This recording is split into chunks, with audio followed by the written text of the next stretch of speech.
대내외적으로 여러 가지 어려움들이 닥치고 있습니다. 우리는 자주 위기를 겪습니다. 그리고 우리는 위기는 기회다 이런 말도 자주 합니다.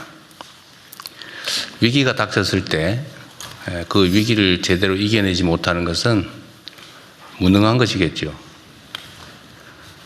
위기를 극복하는 것은 당연한 것입니다. 위기를 기회로 만드는 게 진짜 실력입니다. 위기가 닥치면 변화를 수용할 마음의 준비가 갖춰지게 됩니다. 소위 말하는 기득권도 저항하기가 쉽지 않게 되죠. 그래서 이 위기 상황을 기회의 요인으로 바꾸는 것, 이게 정말로 우리가 해야 될 일입니다. 현상이라고 하는 건 매우 복합적이어서 그 안에 위기적 요인, 나쁜 요인과 또 기회적 요인이 뒤섞여 있는데, 기회적 요인, 좋은 측면이 많은 것을 보통 우리는 기회라고 말하고, 나쁜 측면이 많은 걸 위기라고 말하죠.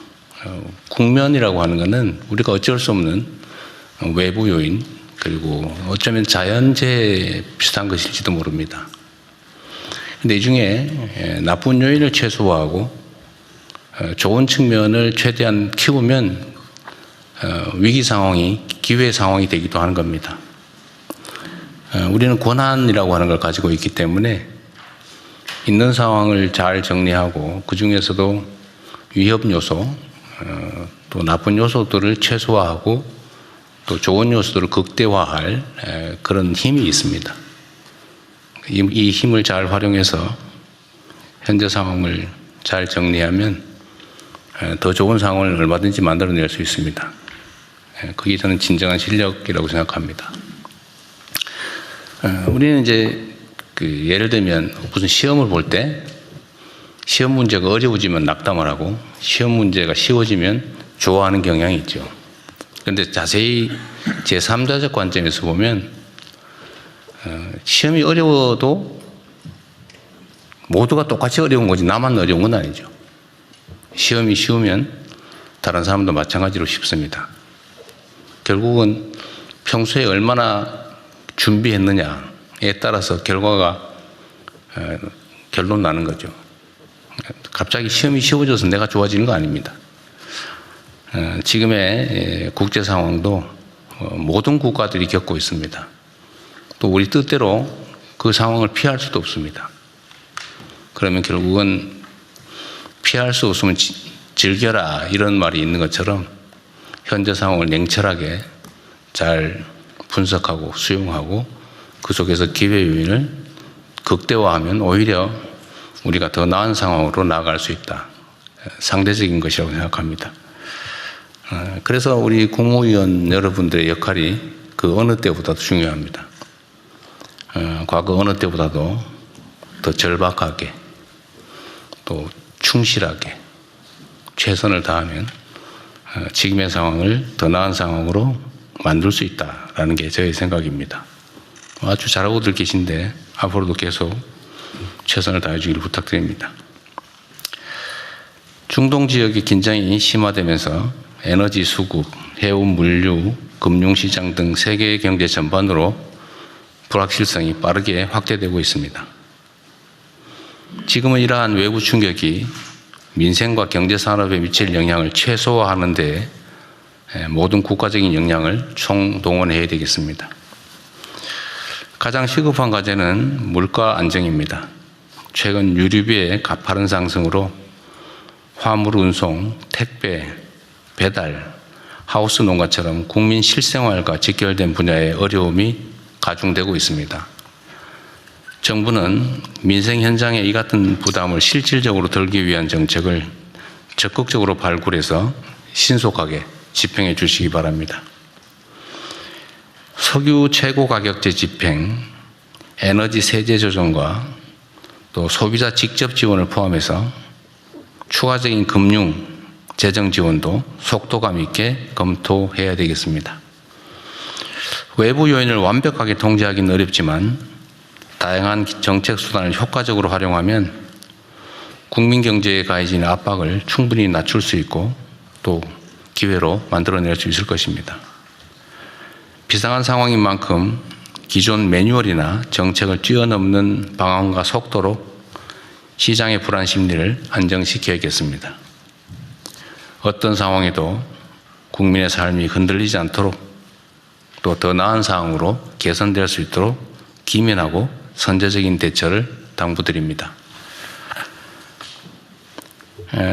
어제 새벽 UAE에 체류하던 우리 국민 203명이 전세기로 귀국한 데 이어 오늘 새벽에는 카타르 비상항공편으로 우리 국민 322명이 무사히 입국했습니다.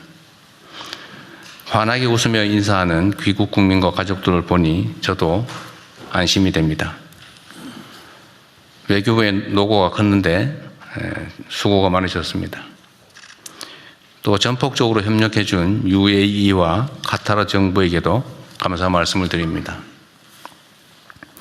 그러나 아직 현지에는 많은 국민들이 남아 계십니다. 관계부처는 파견 중인 정부 합동 신속 대응팀을 중심으로 모든 국민들이 한 분도 빠짐없이 안전하게 대피하실 때까지 긴장의 끈을 놓지 말고 최선을 다해 주기 바랍니다. 전세기 추가 투입을 필요하면 군용기 활용 방안도 적극 검토해야 합니다. 안전한 인접 국가로의 육로 이동도 서둘러 주시기 바랍니다. 특히 불가피하게 현지에 머물러야 하는 필수 인력의 안전 또한 각별하게 챙겨주기 바랍니다. 꼼꼼하고 신속한 대피 계획 추진을 당부드립니다. 오늘 보고 토론 사항에 있기는 합니다. 지난 22년에 발생한 전세 사기 사태로 여전히 많은 국민들께서 어려움을 겪고 계십니다. 스스로 유명을 달리한 피해자도 파악된 것만 7명에 이릅니다. 민생 안전과 공동체의 신뢰를 훼손하는 전세 사기 범죄의 근절을 위해서는 주거 안정에 대한 사회적 책임성을 보다 강화할 필요가 있습니다. 주택 관련 정보 공개 확대, 세입자의 대항력 공백 축소, 중개사 책임 강화 등 제도 개선을 차질 없이 추진해야겠습니다. 전세 사기 근절 역시 우리 사회에 잔존하는 비정상의 정상화를 위한 핵심 과제라는 말씀을 드립니다. 그리고 각 부처 소관 업무 중에 아마도 우리가 좀 정상화해야 될 과제들이 상당히 있을 겁니다. 소위 우리가 이제 개혁 과제라고 얘기하는 거긴 한데, 뭐 굳이 개혁이라고 하는 이름을 붙여서 심정적인 저항감을 굳이 유발할 필요가 없다는 생각도 듭니다. 실제 상황을 바꾸면 되는 거죠. 그리고 결과가 중요하다 말씀을 드립니다. 우리 총리께서 한번 이걸 고려해 봐 주시면 좋겠는데, 뭐 예를 들면 국가정상화위원회라든지 뭐 이런 일종의 좀 팀을 만들어서, 물론 우리가 다 해오던 일이긴 한데 좀 비정상의 정상화 사업을 각 부처 단위로 좀 주요 과제를 좀 뽑아가지고 종합해서 한번 해보시면 어떨까 하는 생각이 좀 듭니다. 그것 한번 논의해 보시고요.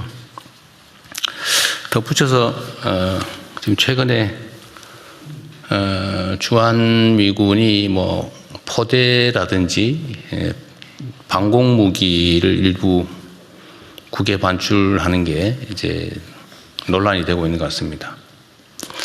우리 정부 입장에서는 이제 주한미군의 역할이 한반도 안정과 평화에 전적으로 기여하기를 기대하고 또 지금까지 그래 왔다고 생각합니다.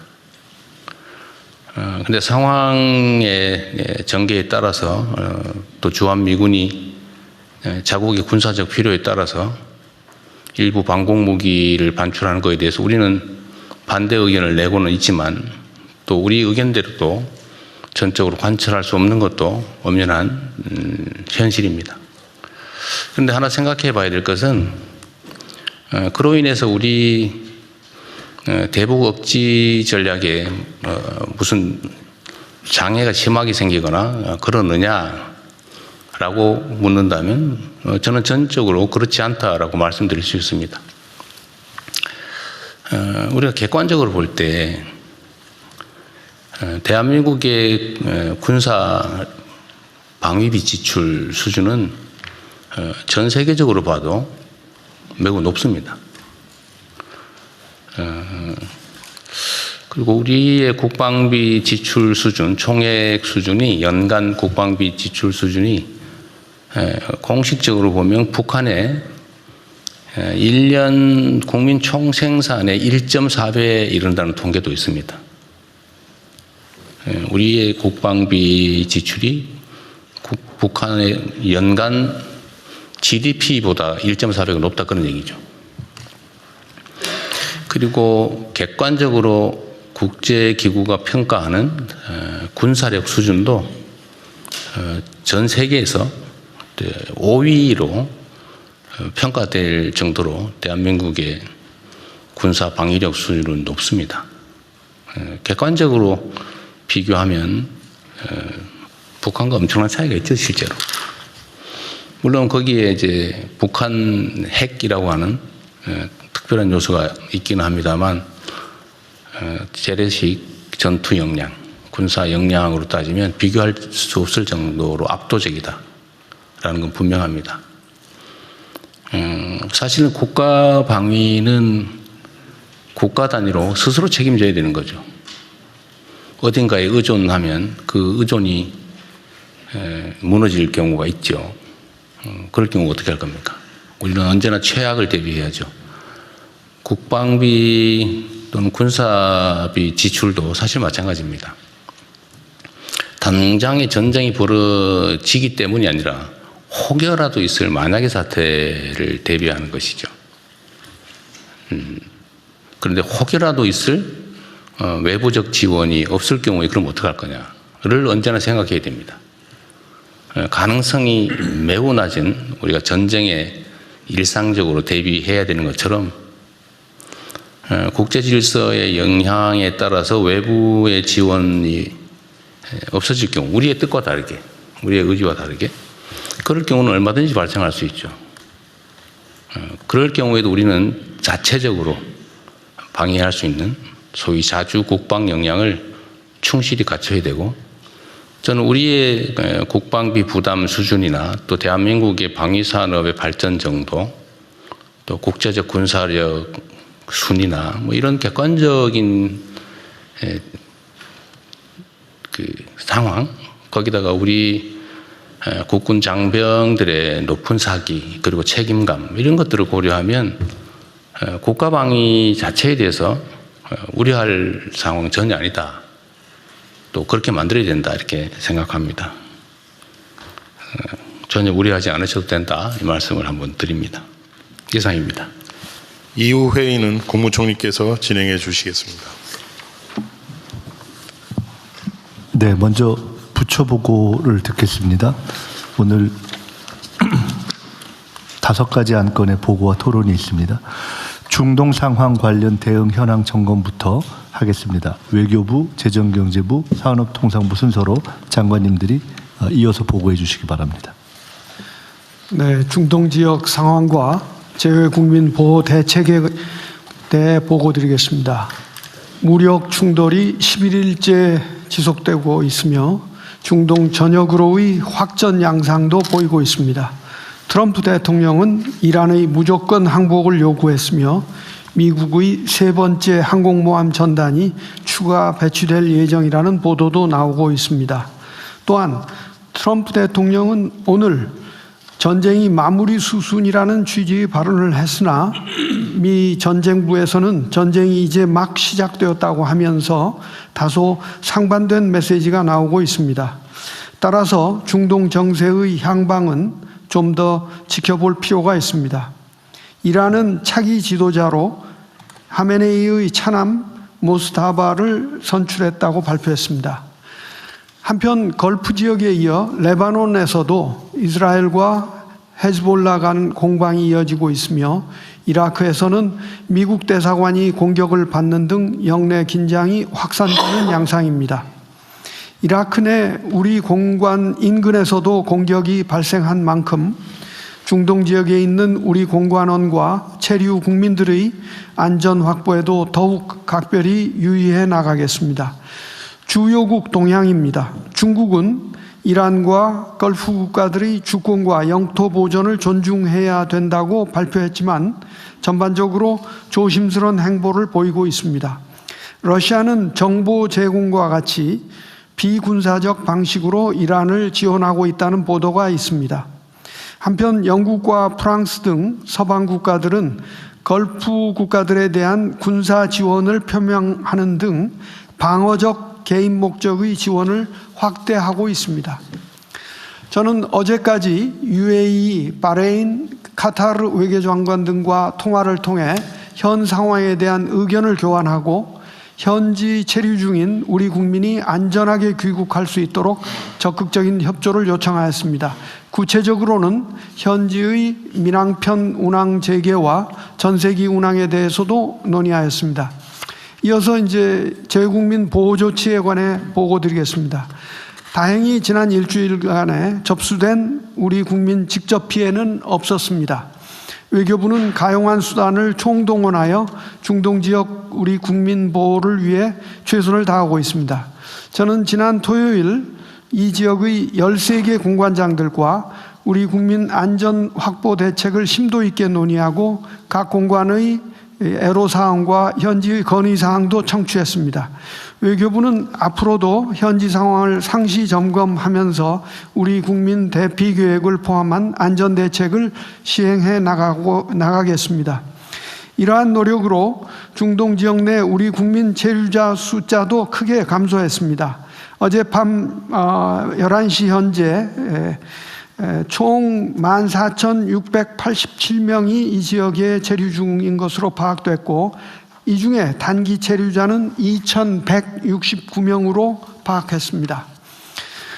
대통령님 말씀하신 대로 어제 새벽에는 우리 정부가 신속히 마련한 에티하드 항공 전세기가 아랍에미리트에서 우리 국민 203명을 태우고 귀국했고 지난 3월 6일부터는 UAE와 한국 간 민항편 운항도 재개되어 우리 국민 귀국에 큰 도움이 되고 있습니다. 또한 카타르 정부와의 적극적인 교섭을 바탕으로 카타르발 긴급 항공편도 확보했으며 오늘 새벽에 우리 국민 322명이 인천공항에 잘 도착했습니다. 육로로 대피하는 국민들을 위한 중동 지역 공관의 지원도 계속되고 있습니다. 지난 주말에도 쿠웨이트, 카타르, 이라크, 바레인 내에 우리 국민 30여 명이 공관의 도움으로 안전한 인근국으로 무사히 대피했습니다. 외교부는 우리 국민 추가 피해 방지를 위해 지난 일요일 중동 지역 7개국의 여행 경보를 3단계 출국 권고로 상향하기로 했습니다. 외교부는 현재 남아있는 우리 국민들이 앞으로도 빠르고 안전하게 대피할 수 있는 방안을 지속 모색해 나가겠습니다. 특히 사우디아라비아로 대피하는 우리 국민들이 높은 현지 항공권 가격과 치열한 예약 경쟁으로 귀국편 확보에 어려움을 겪는 경우가 있어서 사우디에 우리 전세기 등을 추가 투입하는 방안도 적극 검토해 나가겠습니다. 이상입니다. 지금 그 군용기는 비상대기 중이죠? 네, 그렇습니다. 네. 지금 몇 대 정도 대기시켜놨어요? 4대 대기시켰습니다. 4대. KC330하고 C130J를 4대 대기시켜놓고 720명 정도 긴급 수송할 수 있습니다. 동시에 1회 720명. 예. 그리고 외교부 장관 어제 제가 왜 그 카타르 항공에 근무하는 그 한국인들이 뭐 한 천몇백 명 된다고? 1,650명입니다. 그 사람들은 지금 긴급 귀국 대상은 아닌가요? 아마 개별적으로는 돌아오고 싶은데 회사 차원에서 안 된다 뭐 이런 것 같은데요. 네, 그런 경우도 있고 돌아오면은 자칫 일자리를 잃을까 그런 어려움도 있고 그래서 이런 경우에는 그 기묘한 용무가 있는 경우에는 출국 권고에서 제외가 되도록 되어 있습니다. 그래서 그런 것을 다 통보를 했고, 또 저희 대사관에서 그 각 항공사를 접촉해 가지고 출국, 그러니까 여행 금지 구역으로 돼 있는 나라에는 서비스에 그서 좀 빠지도록 하는 것도 얘기를 해서 지금은 원활하게 되고 있습니다. 그리고 어제 메시지 보냈던 그 사안의 경우는 정부 차원의 문제는 아니고 회사 차원 문제였던 거예요? 그렇습니다. 그 회사의 협조를 좀 요청해달라 그런 네, 얘기였어요? 그래서 이미 협조를 해오기 있었기 때문에 잘 안내를 했습니다. 네. 그분이 모르고 있었던 모양이군요. 알겠습니다. 다른 얘기 없으면 다음 예, 볼까요? 재정경제부 장관입니다. 중동 상황 관련한 경제 분야 현황 및 대응 방안에 대해서 보고를 드리겠습니다. 현재 종합적으로 평가했을 때는 국제 유가나 그리고 우리 금융시장 변동성이 거의 롤러코스터를 타는 정도로 변동성이 심한 상황입니다. 정부는 향후 중동 상황이 어떻게 전개되더라도 이러한 변동성이 실물 경제에 전이되지 않도록 경각심을 가지고 대처해 나갔다는 보고를 먼저 드리겠습니다. 유가입니다. 유가는 오늘 아침 8시 기준 유가가 브렌트 유가 어제 102불 90센트를 했습니다만 오늘은 90.3불로 떨어졌습니다. 그리고 웨스트 텍사스 유가도 102불, 어제 저녁 때 102불이었는데 오늘 87.9불로 지금 떨어졌습니다. 두바이유 같은 경우도 어제자로는 100불 정도를 했습니다만 아마 이 부분도 같은 경향을 보이지 않을까 이렇게 해서 유가는 지금 100불 미만으로 떨어졌다는 보고를 드리겠습니다.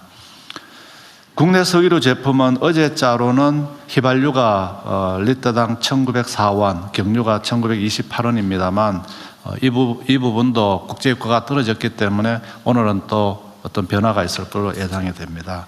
그럼에도 불구하고 정부는 유가 상승이 연료라든지 물류, 배달비 등 연쇄 상승으로 이어질 수 있는 만큼 특별히 그 영향을 받고 있는 소상공인, 화물차 운송업자, 농어민 그리고 택배업자 등 어려움을 심화될 것을 우려해서 대책을 마련하고 있다는 말씀을 드리겠습니다. 시장 상황입니다.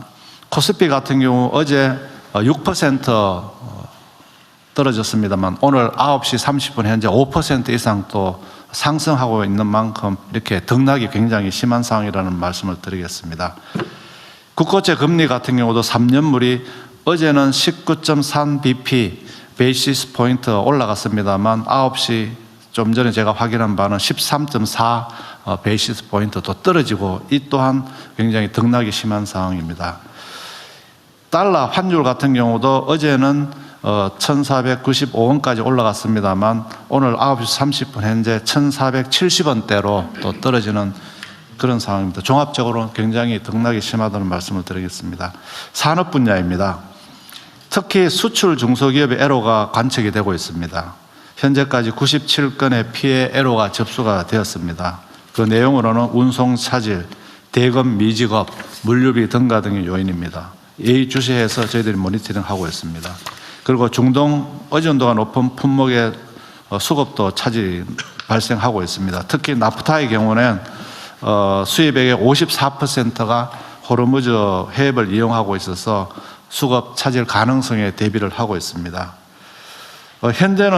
현재로서는 예단하기 어렵습니다만 상황 장기화에 대비해서 유가 환율 상승, 주가 하락이 물가 상승 또는 소비 심리 악화 등으로 이어져서 내수 회복의 제약이나 또 세계 경제 둔화로 수출에도 영향 가능성 등을 면밀하게 검토해서 이 부분에 정부가 대책을 마련하고 있다는 보고를 드리겠습니다. 다음 이쪽입니다.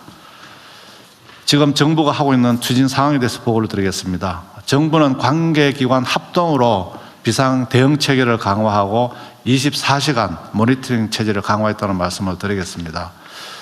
그동안에 저희들이 비상 대응반을 운영해오고 있던 실물, 에너지, 금융의 상계반의 반장을 1급에서 차관급으로 격상했습니다.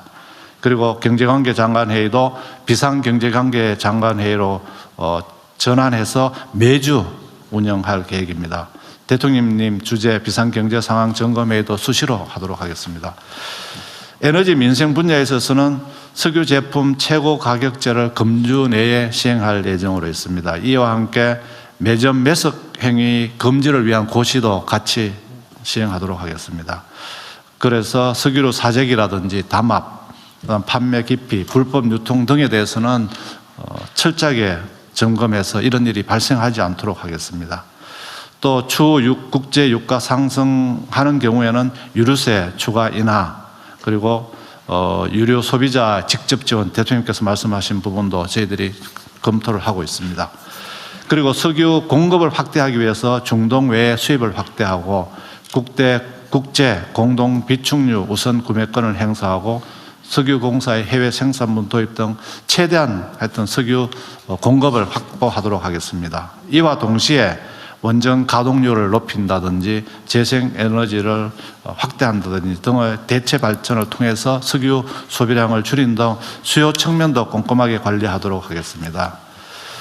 그리고 중동발로 인해서 민생 애로를 겪고 있는 소상공인에 대한 경영안전 바우처, 긴급 경영안전자금 지원 등도 적극적으로 추진해서 어려움을 덜어드리도록 하겠습니다.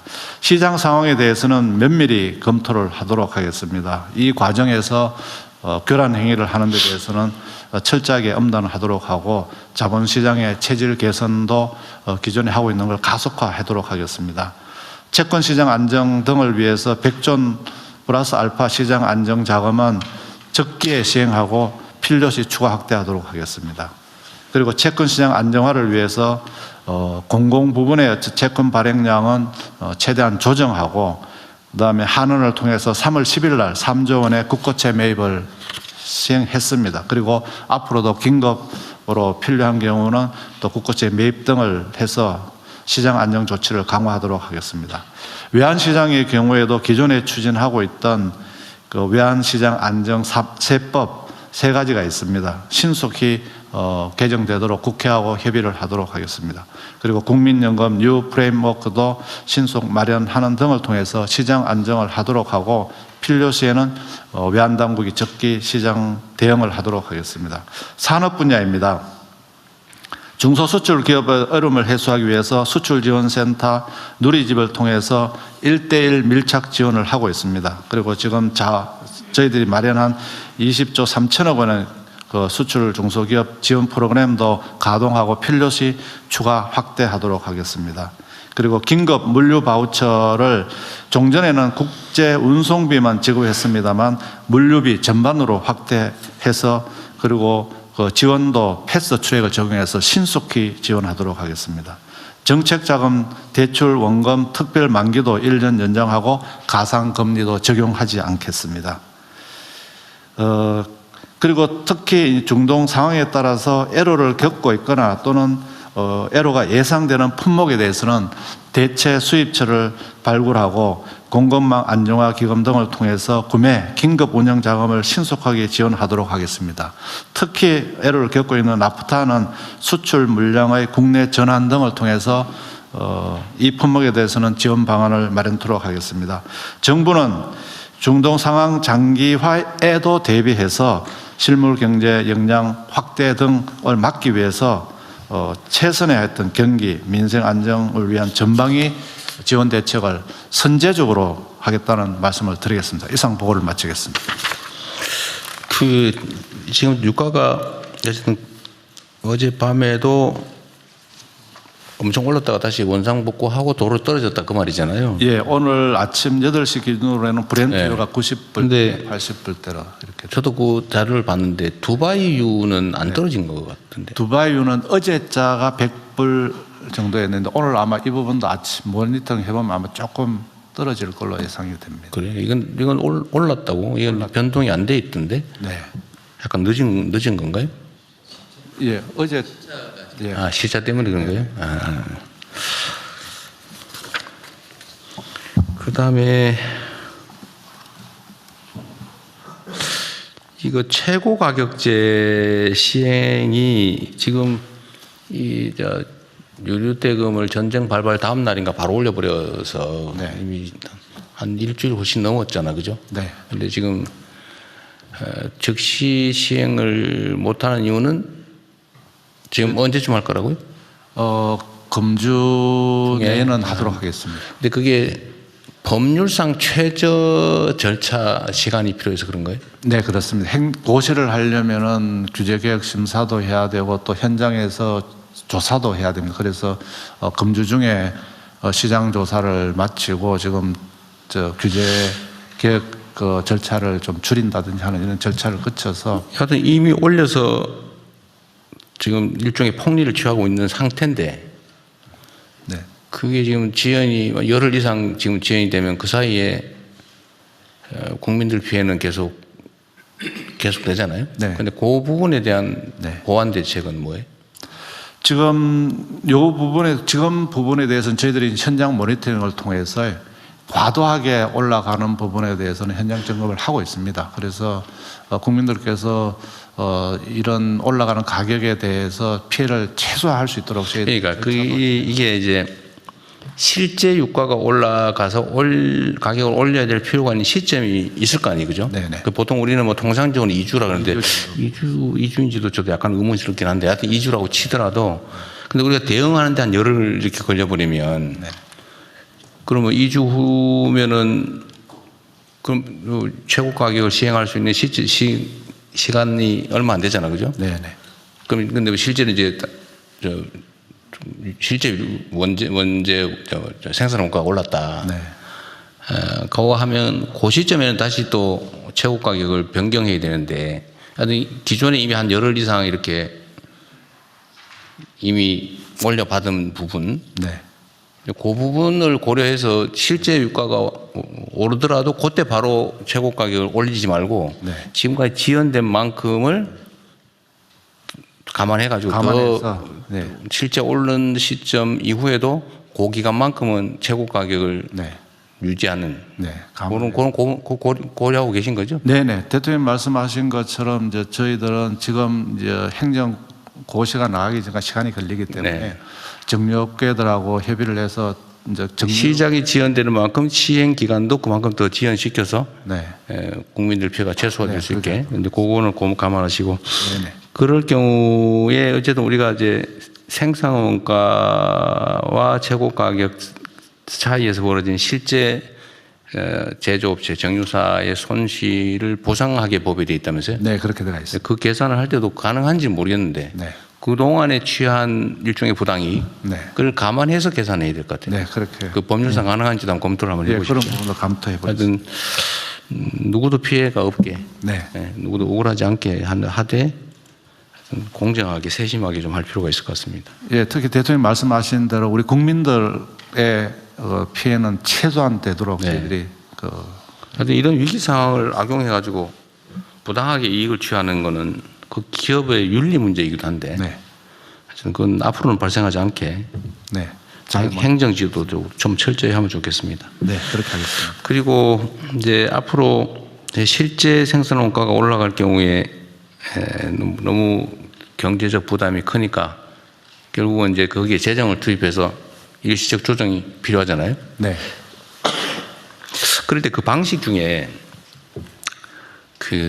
이게 보통 위기 상황이 도래하면 어려운 사람은 더 어려워지고 좀 상위층은 더 좋아지고 이런 경향이 있잖아요. 네.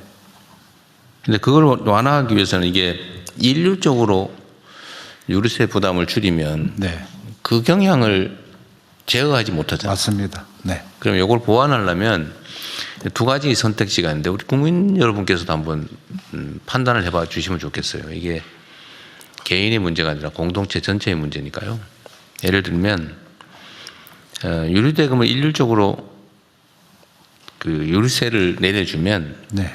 어쨌든 그 양극화가 악화되는 맞습니다. 경향을 많이 통제는 못 쓰는 하잖아요. 사람들은. 네네. 그러면 이거를 차라리 유류세를 깎아주는 만큼의 재원을 가지고 서민이나 어려운 소비자층을 타겟으로 해서 네. 지원을 하면 네.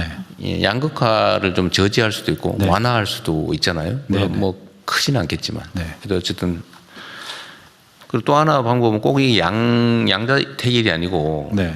두 가지를 믹스할 수도 있는 건데 예를 들면 유류세를 좀 내리고 네. 서민들을 또 위해서. 서민들은 재정 지원은 네. 서민들 중심으로 이렇게 차등적으로 네. 이렇게 하는 걸 섞을 수도 있을 것 같아요. 예, 그런 섞어서 하는 방안을 섞어서 하는 걸로. 검토하겠습니다.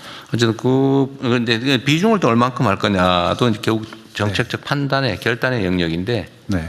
저는 가능하면 물론 실무 검토를 하시겠지만 네. 가능하면 양극화 완화에 도움이 되는 방향으로 네. 똑같은 재원이라면 일률적으로 하기보다는 좀 차등적으로 하는 게 어떨까 네. 그런 생각을 하고 있습니다.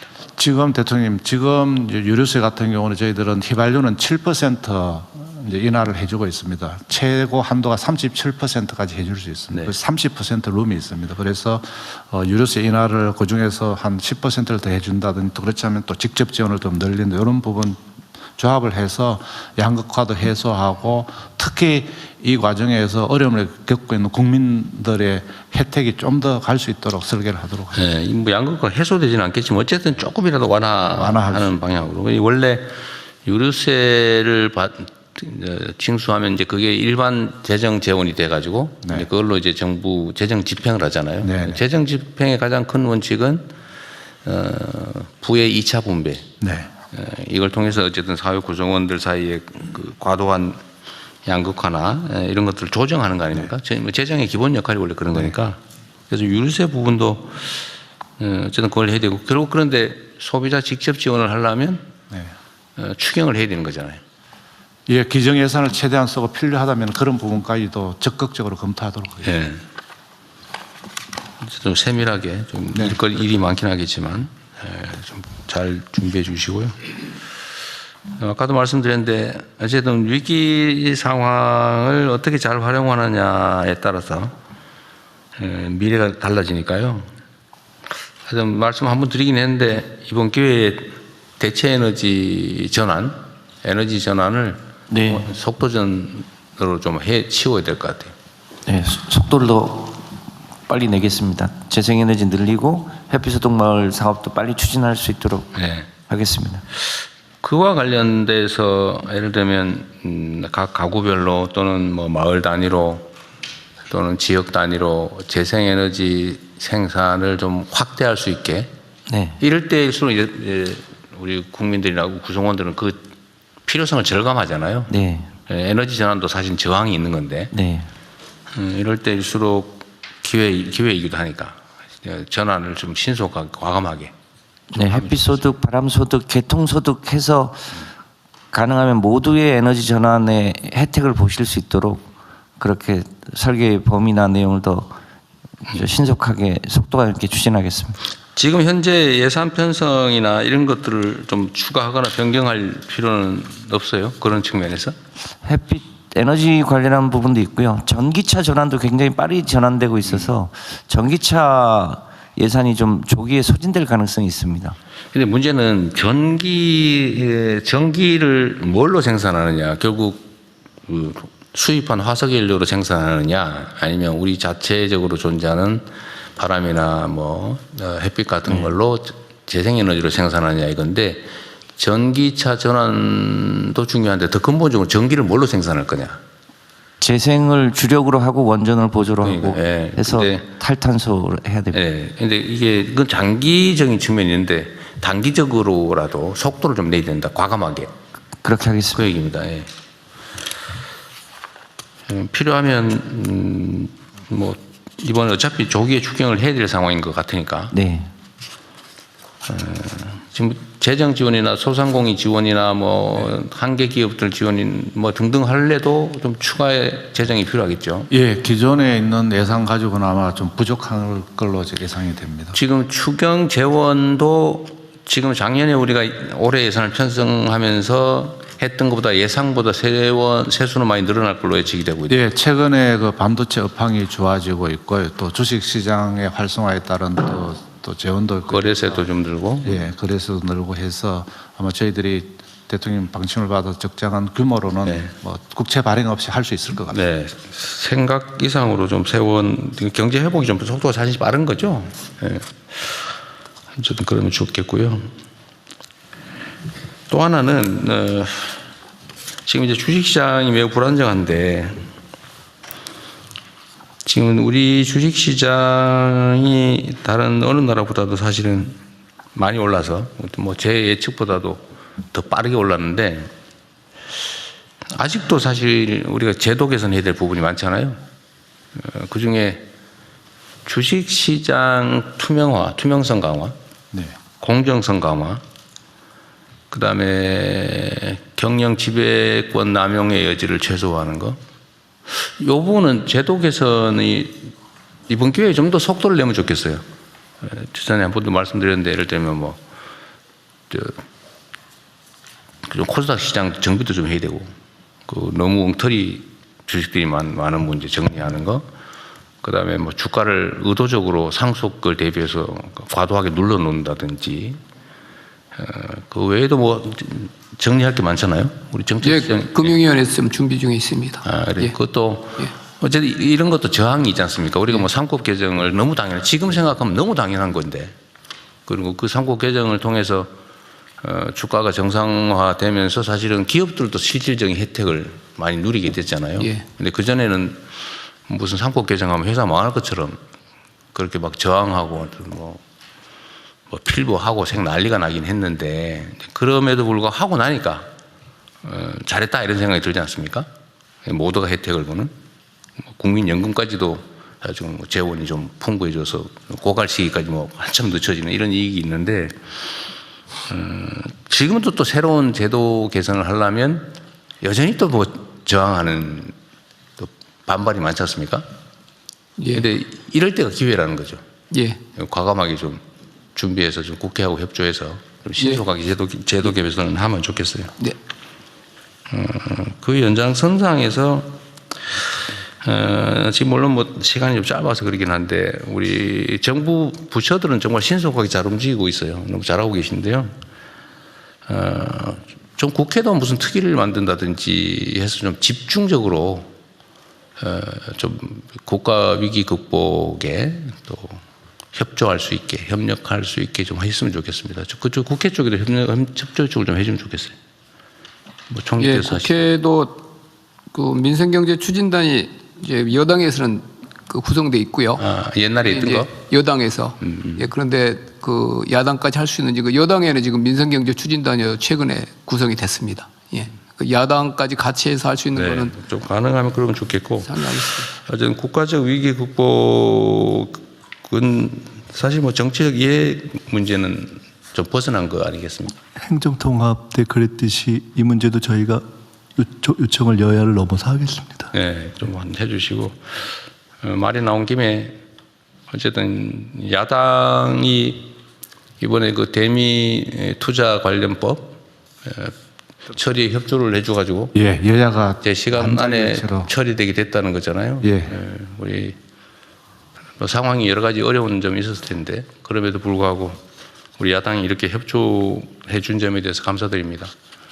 어쨌든 우리가 정치적 의제를 놓고 경쟁하고 뭐 심하게는 다투는 경우가 있더라도 어쨌든 중요한 이런 국가적 의제에 대해서는 이렇게 협력하는 모범적인 모습을 보여주셔서 감사드립니다. 앞으로도 좀 그러면 좋겠고요. 또 우리도 노력해야 되겠죠. 네. 저는 뭐 드릴 말씀 다 드리고 다른 분들 의견 있으면 말씀하시고 다음으로 넘어가시죠. 하나 더 있으니까 그거까지 듣고. 하고 갈까요? 네. 네, 산업부 보고 드리겠습니다. 먼저 주유소, 정유사 등의 위기 상황을 틈타 과도한 가격 인상으로 국민 생활에 부담을 드린 점에 대해서 주무장관으로서 큰 책임감을 느낀다는 말씀을 드리면서 시작을 하겠습니다. 가격 동향은 일단 생략하겠습니다. 우선 석유사업법에 따라 금주내 최고 가격제가 즉시 시행될 수 있도록 운영 규정인 고시를 신속하게 제정 시행하겠습니다. 최고 가격제는 국제 유가 안전 장치로서 시장 가격 급등 시기에 국민 생활 영향을 최소화할 수 있을 것으로 기대합니다. 특히 시장 가격 급등 시기에 공동체의 정신을 훼손하는 정유사 등의 과도한 이윤 추구를 방지할 수 있을 것으로 기대합니다. 이 부분에 대해서는 앞으로 이런 상황이 재발하지 않도록 근본적인 제도적 방안을 마련하겠습니다. 동시에 엄정한 시장 질서 확립을 위해 가격 담합, 불공정 거래 등 불법 행위에 대해서는 공정위, 행안부, 국세청 등과 합동으로 단속하여 제도의 실효성을 극대화하겠습니다. 대통령님께서 말씀하신 자영업자, 농민 등 고유가 영향에 취약한 계층에 대한 지원 방안을 별도로 마련하겠습니다. 유가 급등과 수급 불안 상황이 국민 생활과 국민 경제에 미치는 영향이 최소화될 수 있도록 수급 대책에도 만전을 기하고 상황에 맞게 탄력적으로 대응해 나가겠습니다. 이상 보고를 마치겠습니다. 네. 아까 말씀드리다 제가 하나 놓친 게 있는데, 제가 좀 정확하게 판단이 안 서서 그러는데요. 유류세를 내려서 정유사들의 공급 가격을 낮추면, 아니지. 소비자 가격을 낮추는 결과가 결국은 소비자 가격을 그렇게 되는데, 네. 이렇게 하는 거하고 그냥 다 그 반영을 한 다음에 그 세수를 가지고 지원하는 거하고 비교를 했을 때, 이 양극화 완화라는 측면에서는 걷어서 어려운 경우에 이렇게 직접 보죠. 좀 이렇게 타겟팅해서 지원하는 게 훨씬 도움이 되는데, 그게 이제 일종의 소득 재분배 네. 효과가 일단 있고, 두 번째는 이제 이게 소비 진작 효과가 있잖아요. 네네. 그 서민들은 돈을 많이 쓰니까. 한계 소비 성향. 네, 소비 성향이 높으니까. 근데 이렇게 하는 경우에 그 측면의 이익은 있는데, 이 물가 통제 측면에서 보면 네. 물가가 오르게 되는 거죠. 네, 오르게 됩니다. 그러니까 소비세를 안 내려주면 네. 물가가 오르는 결과가 되는데, 그것도 물가가 오르는 것도 네. 그 국민 경제에 약간의 부담을 주잖아요. 맞습니다. 그 양자를 또 경제학적으로도, 예를 들면 경제학적 측면에서, 경제적 측면에서 비교도 해봐야 되는데, 네. 근데 우리 사회복지적 측면에서는 유익한 게 분명한데, 네, 맞습니다. 경제적 측면에서는, 경제 관리 측면에서는 어떤가 모르겠어요. 거시경제 측면에서는 이게 유류세를 통해서 가격을 낮춰놓지 않으면은 유류세가 올라가서 또 여기 부과되는 또 부분이 있을 수 있는. 그래서 아까 대통령 말씀하시면 저희들 30% 정도 룸이 있으니까 이걸 어느 정도 쓰고 직접 타겟팅도 하고, 그러면 물가도 좀 떨어지고 또 타겟팅해서 또 양극화도 좀 완화가 되는 요 믹서되는 방법을. 우리 정책시장님은 좀 어떠세요? 네, 그 직접 타겟팅 받은 그 국민들에게 더 두텁게 보호되는 측면은 분명히 있습니다. 직접적인 효과, 1차 효과는. 일단 이제 복지적 측면은 근데 2차 원외로 하고, 경제적 측면에서 할 때 물가 상승과 말씀하신 대로 2차에 이제 CPI나 이런 데 유가가 굉장히 비중이 큽니다. 그러면 이제 유가나 이런 부분이 CPI나 물가 수준 전체는 올라가면, 그다음에 이제 금리가 올라가고 여차 2차, 3차로 쭉 이제 확대되면, 그거는 아마도 더 종합적으로 보면 부정적인 경제에 뭐 물가는 또 다른 물가에도 영향을 주면 서민들이 또 그 타격을 받으니까, 아마 종합적으로 일반 균형 이론을 해보면 유류세 부분이 더 효과적이 수 있다, 이런 결과가 또 나올 것 같습니다. 더 분석을 해봐야 될 것 같아요. 그래요? 예. 경제적 측면에서 보면. 경제적 2차, 3차 효과가 분명히 큽니다. 그래서 매크로 측면에서는 유류세 효과가 있고, 매크로 거시경제 관련, 그다음에 마이크로 측면에서는 또 이게 보조, 타겟팅 보조를 두 가지 믹서 써주는. 그럼 복지적 측면과 경제적 측면이 상충되는 게 그건 기본적으로 그럴 것 같은데. 근데 이 정도가 어느 정도냐? 하여튼 그 연구를 잘 해보시죠. 예, 한국은행하고 또 그것도 분석을 해보겠습니다. 네. 예. 그리고 대통령 요거 하기 전에 또 대통령께서 인지를 명확하게 하시고 계실 것 같은데, 매점 매석 행위 금지 고시도 같이 저희들 준비해서 자세한 내용은 오늘 보고를 드리도록 맞아요. 같이 하도록 하겠습니다. 그래야지만 최고 가격제 설정이 매점 매석하고 이렇게 같이 가야지만 효과가 더 날 것 같아서 저희들이 또 별도로. 지금 이 최고 가격 결정 제도는 물가 무슨 의에 관한 법률인가요? 아니면 물가 안정법에서는 일반적으로 이렇게 하도록 되어 있고요. 그다음에 지금 석유사업법에는 석유사업법에 있는 물가 안정에 관한 법률인가? 거기도 예를 들면 단계 3단계, 내가 그때 마스크 통제 때문에 할 수 있어요. 일반적으로 할 수 있어요. 1, 2, 3단계가 있던데, 그죠? 물가안정법에서 뭐 부당행위라든지 매선매적이라든지 최고 가격제 해가지고 그러니까 거래 통제, 가격 통제, 다음에 아예 뭐 배분하는 걸로 마스크처럼 수급 자체를 수급을 통제하는 이 3단계가 있는 건데, 그러면 석유사업법에서 우리가 가격 최고 가격에 지정하는 거 말고도 일반 물가 안정에 관한 법률에 따라서 추가 조치도 얼마든지 할 수 네, 있죠. 그렇습니다. 그래서 매점 매석을 물가 안정법에 따라서 하려고 하고 있습니다. 하여튼 그 매점에서 그 다음 단계로 가격 통제하는 그 다음 단계로 그 거래 통제, 네, 그 물량 통제. 요 나머지 두 단계 부분도 만약의 경우를 대비해서 좀 검토해서 준비를 해놓으시죠. 네, 그렇게 하겠습니다. 예, 저희 가격 담합 관련해서 공정히 간단하게 말씀드리면, 네. 지금 지난주에 그 정유사의 공급과 변화하고 주유소의 판매가 변화를 점검했고요. 지금 공급과 변화 관련해서는 지금 일부 담합 조사의 필요성을 저희가 확인해서 어제 담합 조사를 개시했습니다. 그래서 이번 주까지 조사 계획이고 필요하면 연장할 것이고요. 정유사에는 협조를 좀 요청하고 싶은데요. 지금 가격 인상을 원가 상승 시기에 맞추도록 자발적으로 좀 늦춰줄 것을 요청드리고요. 주유소 가격의 경우도 지방사무소 중심으로 해서 점검반을 조직해서 일부 가격이 많이 오른 그리고 동시에 인근 지역들이 오른 경우에 담합 혐의가 포착돼서 일부 현장 조사를 개시했습니다. 그래서 상황이 안정될 때까지 지금 비상 대응 체제를 지속할 계획이고요. 주유소에도 협조를 요청하는데 인근 주유소와의 정보 교환이라든지 합의에 의해서 인위적으로 가격을 올리는 것은 불공정 행위이기 때문에 앞으로 공정위가 엄정히 제재할 수 있으니 그런 행위를 중단해 줄 것을 요청드립니다. 지금 공정위 일 열심히 잘하고 계시고요. 근데 지금까지 우리 산업경제 현장에서는 이게 너무 관행화되다시피 이 부정 불법 행위를 했던 것 같아요. 담합하고 폭리 취하고 독점 지위 남용하고 독과점 지위 남용하고. 근데 이게 앞으로는 최소한 우리 정부 내에서는 그런 행위를 통해 돈 번다는 생각을 아예 안 하는 게 좋을 겁니다. 그리고 지금 담합이나 이런 거 숨어서 몰래 하니까 소위 밀행하니까 잘 발각이 안 됐는데 앞으로는 담합행위나 이런 그 불공정 거래 행위 또 뭐 주가 조작 이런 것도 마찬가지인데 이런 부정행위를 통해서 이익을 얻은 경우에 부정행위를 한 경우에 그 엄청난 과징금을 부과할 거 아닙니까?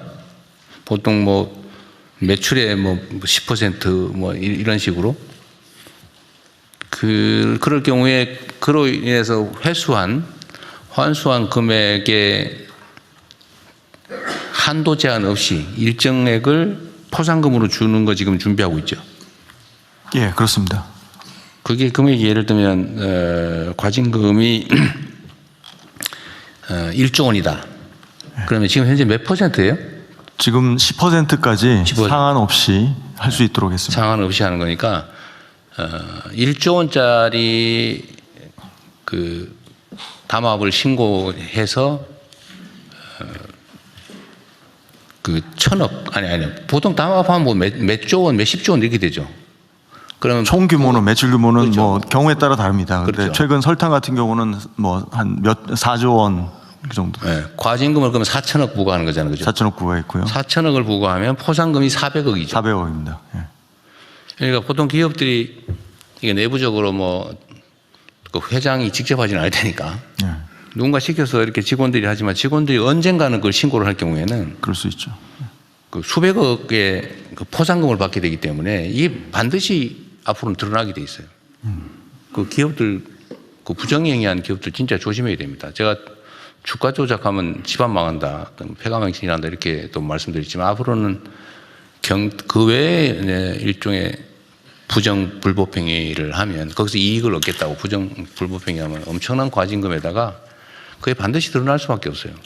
그 앞으로는 또 포상금 무제한으로 포상금 늘릴 거고요. 무제한으로 하게 되면 이제 그게 과거 행위도 다 포함이 되는 거잖아요. 그렇습니다.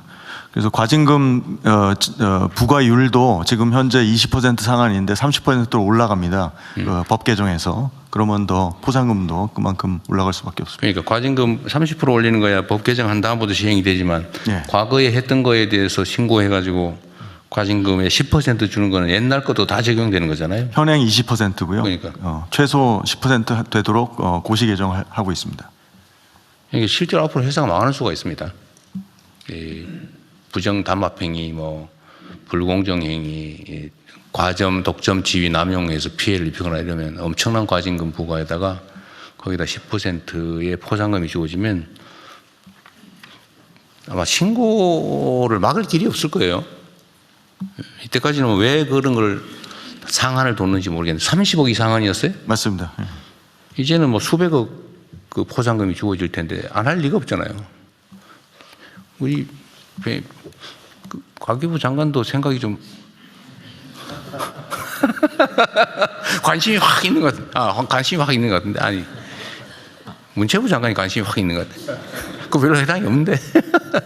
하여튼 이거는 우리 기업들도 진짜 숙지해야 돼요. 앞으로는 이런 방식으로 불공정 부정거래를 통해서 이익을 얻겠다는 생각을 아예 정말 버려야 됩니다. 하여튼 이것도 뭐 얘기하면 뭐 협박하냐 뭐 이렇게 얘기할 수 있는데 협박이 아니고 선의로 알려드리는 거예요. 미리 대비하시라고, 하지 말라고. 네. 다음 진행하시죠. 네, 다른 의견 없으시면 위 보고는 다 원안대로 접수하고 다음은 해양사무 차관입니다. 네네. 우리 국민안전 관련해서 우리 선원 선박 문제 말씀이 없으셔가지고요. 제가 그 상황 잠깐만 보고 드리겠습니다. 지금 호르무즈 내측, 안측, 그다음에 페르시아만 쪽에 해서 지금 봉쇄돼서 못 나오고 있는 데 있는 우리 선원이 지금 총 183명으로 파악이 되고 있습니다.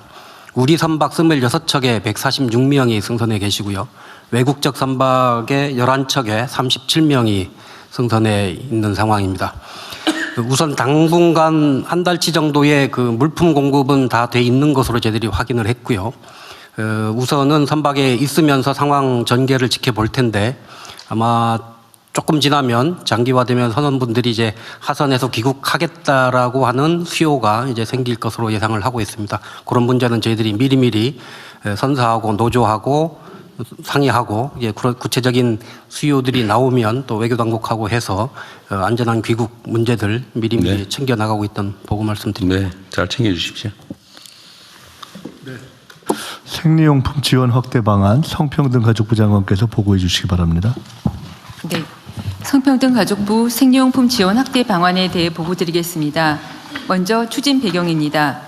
현재 중앙정부에서는 취약계층 청소년에게 생리대 바우처를 지원하고 있고 교육청과 일부 지방정부는 지역 실정에 맞게 일반 청소년에게 현물 또는 지역화폐 등의 방식으로 확대하여 지원 중입니다. 다만 기존 정부 지원은 청소년 대상 바우처 중심 지원으로 한정되어 있어서 생리대가 필요한 순간에 누구나 사용할 수 있도록 지원 대상 확대와 접근성 개선이 필요한 상황입니다. 최근 시장 동향을 보면 과거 일부 생리대에서 안전성 논란 이후 친환경, 유기농 등 고가 제품 소비가 증가하였으나 최근 업계에서 중저가 제품 출시 및 가격 인하로 생리대 구매 비용 부담은 완화되는 추세입니다. 이제부터는 안건의 핵심 주제인 공공생리대 드림 시범사업 계획안에 대해 보고드리겠습니다. 현행 9세에서 24세 취약계층 청소년이 지원 대상을 연령, 소득과 무관하게 생리대가 필요한 모든 여성이 사용할 수 있도록 하고 현행 바우처 지원 방식 외에 현물 지원을 병행하여 여성 건강권을 제고할 뿐 아니라 생리대 물가 인하 효과도 도모하겠습니다. 사업명은 필요한 순간에 누구나 가칭 공공생리대 드림 시범사업입니다. 먼저 추진 방식입니다. 지역별 인구 규모와 산업 현황, 생활 패턴 등 특성을 고려하여 다양한 유형의 지역 10곳을 선정하여 올해 하반기에 시범사업을 운영하겠습니다. 주거지역은 주민 접근성 등을 고려하여 주민센터, 복지관, 도서관, 보건소, 가족센터 등 공공시설을 중심으로 생리대를 비치하고 산업지역은 위 공공시설 외에도 청년창업센터, 지식산업센터 등 여성 근로자들의 접근성을 고려한 다양한 시설에 생리대를 비치할 계획입니다. 아울러 농산어촌은 공공시설의 물리적 접근성이 낮은 점을 고려하여 마을회관 등 주거지 인접시설을 적극 발굴하여 승리대를 비치하고 필요시 복지 전달 체계 등도 적극 활용할 계획입니다. 다음은 추진 체계입니다. 중앙정부는 안전성 품질 기준을 통과한 품목을 선정하여 단가 계획을 체결하고 지방정부는 승리대를 구매하여 공공시설에 비치하여 주민들이 원활하게 사용할 수 있도록 하겠습니다. 올해는 국비로 시범사업을 실시하고 지역 유형별 접근성과 이용률 등 시범사업 결과를 분석하여 내년도 본사업을 준비하도록 하겠습니다. 마지막으로 협조 요청 사항입니다. 정부 최초의 공공승리대의 상징성과 파급력을 고려하여 안전성 확보 및 업체 선정 계약에 식약처와 조달청의 협조를 부탁드립니다. 다양한 선호도를 고려한 이용자의 선택권을 보장하고 공공승리대가 필요한 여성이면 누구나 이용할 수 있도록 지역의 접근성 높은 공공시설에 비치되도록 각 부처의 협조를 부탁드립니다. 아울러 학교 내에서도 생리대가 필요한 학생들에게 보다 충분히 지원될 수 있도록 교육부의 적극적인 관심도 부탁드리겠습니다. 3달여 가까이 진행된 생리대 지원 논의 과정에서 여성의 건강권, 월경권 관점에서 국민 여러분께서 매우 활발히 좋은 의견과 대안을 제시해 주셨습니다. 언론에서도 200건 이상 기사가 나올 정도로 지대한 관심을 보여주셨습니다. 성평등 가족부는 기존 제도를 수시로 점검하면서 국민의 눈높이에 맞춘 정책을 보완하기 위해 더욱 끊임없이 노력하겠습니다. 감사합니다. 네, 수고하셨습니다. 이게 이제 생리대 얘기가 워낙 좀 가격이 높아서 네. 또 고통받는 사람들이 많다 보니까 이게 요 품목만 특정해서 지금 얘기를 하게 됐는데 사실 생리대 말고도 우리 사회에 정말 우리 국민들이 일상적으로 필요한 피할 수 없는 그야말로 필수품 거의 공공재에 가까운 필수품들에 대해서 일종의 독과점을 이용한 폭리나 또 과도한 국민 부담을 지우는 그런 것들이 이거 말고도 있을 수 있으니까 각 부처에서는 좀 그런 고민도 해봐 주세요. 이거 외에도 사실 이럴 수 있는 요소가 많죠. 이거야 제가 우연히 어디 인터넷에 기사 뜬 거 보고 얘기해서 시작됐는데 그 외에도 아마 많이 있을 수 있다. 각 부처가 좀 각별히 관심 가져주십시오. 그리고 지금 생리대가 이게 보통 200원 중반 300원대 이렇게 되고 300원대가 주로 많다던데요. 네. 그런데 지금 현재는 100원짜리가 공급되고 있는 거죠. 네네. 100원이 업체들 통해서 좀 공급이 확대될 계획입니다. 그러니까 이게 지금 전에는 살래야 살 수가 없었는데 네. 이제는 생산을 해서 판매를 하니까 일단 1차적인 문제는 상당히 완화된 것 같아요. 네, 맞습니다. 근데 이게 어느 순간에 사라질지 모르죠. 네. 언제 어느 순간에 또 사라질지 모르잖아요. 네, 그러지 않게끔 저희 공정거래위와 함께 저희가 지속적으로 네. 모니터링을 할 예정입니다. 그리고 안전성 얘기를 걱정하는 사람들이 좀 있던데요. 이게 생리대뿐만 아니라 사람 인체에 사용하는 모든 물품, 네. 마스크 같은 경우도 네. 철저한 네. 안전 평가를 하고 통과된 경우만 생산할 수 있잖아요. 네, 맞습니다. 그래서 만약에 안전성이 앞으로 문제가 되면 그건 정부 잘못이 되겠죠. 네. 관리 부실. 네. 식품의약품안전처 속 아닌가요? 네, 그렇습니다. 그렇죠? 식약처에서는 모든 생리대에 대해서 동일한 안전성과 품질 기준으로 심사를 하고 있습니다. 그래서 일부에서 가격이 낮으면 안전성 기준이 낮아지지 않냐 이런 우려를 하시기도 하는데 모든 생리대는 동일하게 안전성과 품질이 보장된 거기 때문에 우려하지 않으셔도 되겠습니다. 그러니까 잘하시겠죠. 네. 잘 점검하겠죠. 네, 지금 열심히 하고 또 신속하게 하고 있습니다. 지금까지 7개가 들어왔는데 1월 말부터 그래요? 이미 2건은 저희가 신속하게 심사를 했고요. 지금 5개가 또 심사 중입니다. 그 100원짜리 네네, 그런 실속형 생리대가 많이 들어오군요. 1월 말부터 이미 7개 제품이 심사가 들어왔는데 보통 한 3달 정도 걸리는데 지금 식약처에서 한 3주 이내로 열심히 심사해서 지원하고 있습니다. 그러니까 이런 걸 보면 우리 사회에 정말 무수히 많은 상품들이 있을 텐데 뭐 용역 서비스도 있겠고 사실은 이렇게 시정하면은 시정되는 것도 상당히 많잖아, 그죠? 그 전 세계에서 대한민국 물가가 가장 비싼 편에 속한다는데 이게 다 이런 것들이 쌓이고 쌓여서 생긴 문제겠죠. 결국 정부의 의지와 실천의 문제 아닌가 싶어요. 이런 물품들이나 이런 사례들을 최대한 많이 발굴해서 좀 정리하고 그 독과점적 지위를 남용할 수 없게 하는 게 정말 중요한 정부 과제가 된 것 같습니다. 그게 과거에는 국내 기업들이 국내 수요에 대응하다 보니까 조그마한 회사들이 경쟁을 많이 해서 이런 경우가 별로 없었는데 이제 국제 경쟁이 일상화되다 보니까요. 이제 규모가 커지고 국제 경쟁에 의해서 대부분의 업체들이 도태되면서 몇 개만 살아남아 가지고 결국은 국내적으로 보면 거의 독과점적 상황이 된 것 같아요. 이것만 그런 게 아닐 거라고요. 그래서 물가 관련해서 지금 TF 있죠? 예. 저 총리실에 있나요? 부총리와 공정했습니다. 아, 그래요? 네네.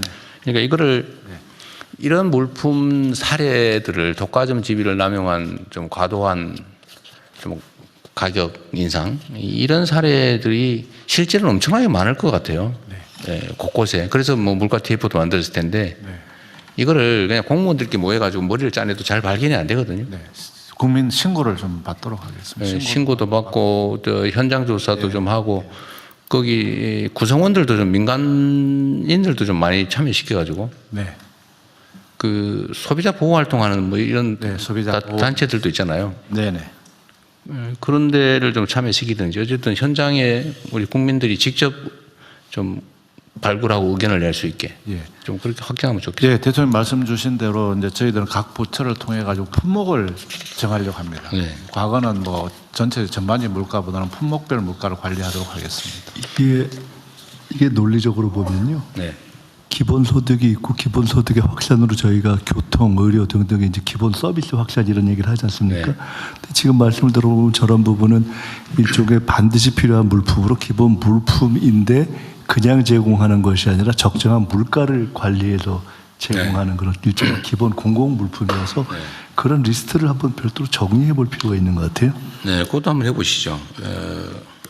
일단은 독과점적 지위 때문에 생기는 이런 시장 지위 남용 그리고 가격 인상 요거는 어쨌든 좀 찍어 좀 해보고 총리께서 말씀하시는 거는 국민 생활의 필수 물품들은 최저선을 뭐 요즘 표현으로 기본선을 좀 우리가 보장을 해줘야 되지 않냐 국가가 그런 면에서는 좀 고민을 해볼 필요가 있겠습니다. 네, 그렇게 하겠습니다. 근데 그 중에 하나가 이제 그냥 드림센터 같은 거죠.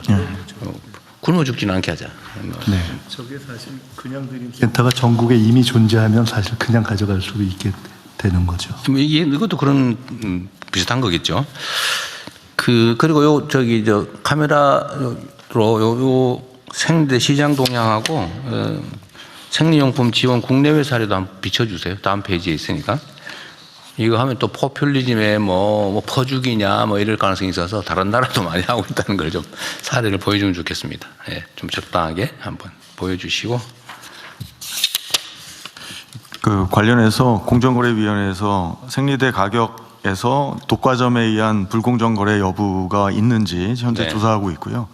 지금 제조 비용을 과도하게 가격을 반영해서 가격을 인상했는지 가격 담합 이 부분 분석 중에 있습니다. 그런데 이제 최근에 생리대 생산 업체들이 자발적으로 중저가 제품을 공급 확대하고 가격을 인하한 것은 매우 고무적인 방향이라고 보고요. 우리나라 이 제품 사업자들이 영업이익률이 상당히 높은 편이에요. 그러니까 앞으로 좀 가격 인하의 여력은 더 있다고 공정위는 판단하고 있고요.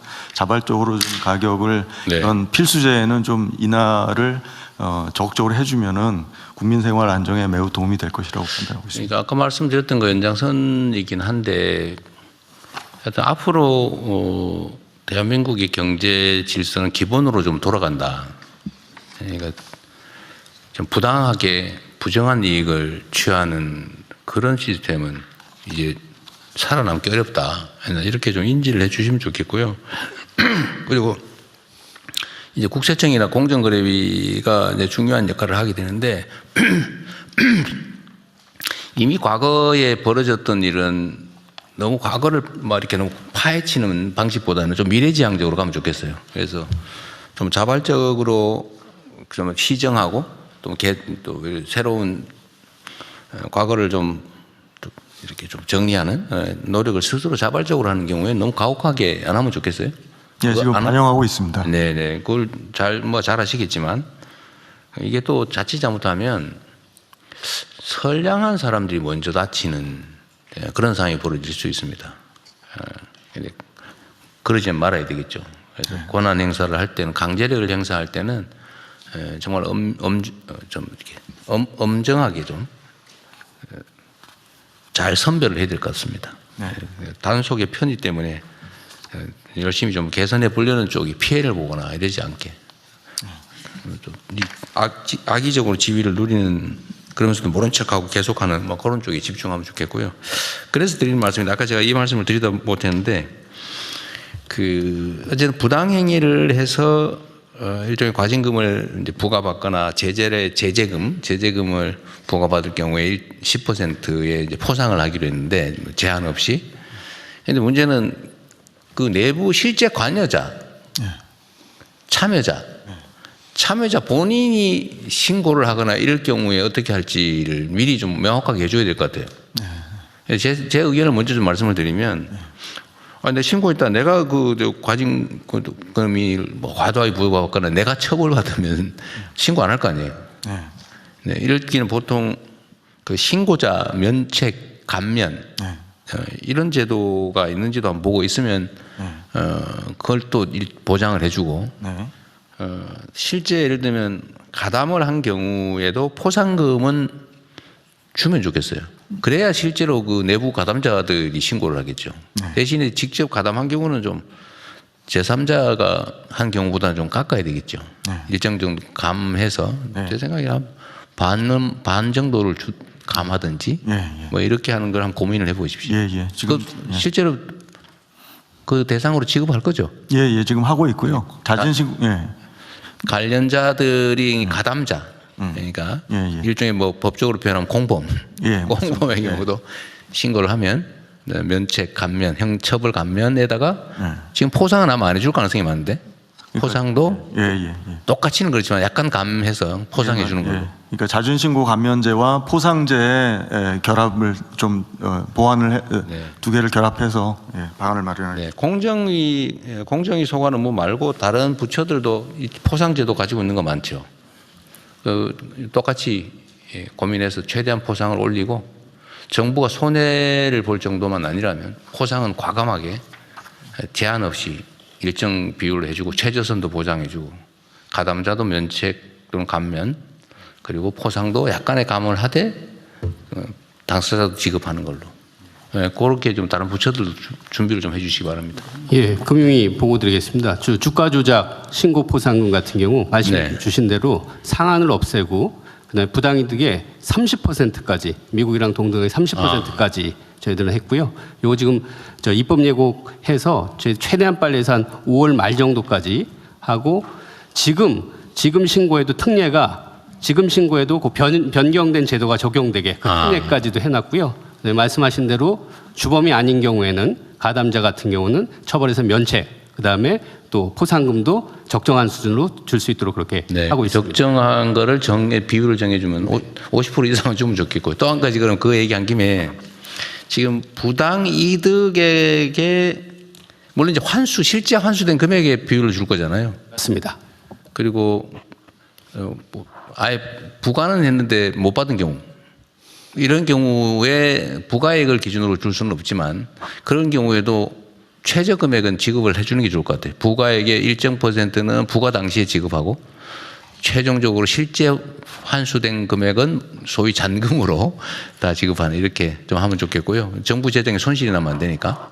지금 이제 말씀 주신 대로 지금 왜 그렇게 소극적으로 했냐면 과징금은 부과했는데 실제 징수가 안 되는 경우들이 있기 때문에 그래서 소극적이었는데 이번 제도를 바꿔서 확실하게 징수가 된 이후에 저희들이 그걸 기반으로 해서 돈을 지불하고요. 대신 안 돼도 최소한 300만 원에서 500만 원까지는 또 지급하는 그 투 트랙으로 저희들이 제도를 300만 원, 500만 원 최저로 하되 일단 부과하면 부과된 금액의 30%를 지급한다 그러면 그 중에서 뭐 5%는 미리 지급하든지 그런 것도 고민을 해보십시오. 왜냐하면 앞으로는 이 환수된 금액을 국가재정에 일반적으로 포함시키지 말고 그럼 별도 기금 형태로 하든지 해가지고 이런 부정 불법 행위를 막는 사업의 재원으로 좀 쓰면 좋겠어요.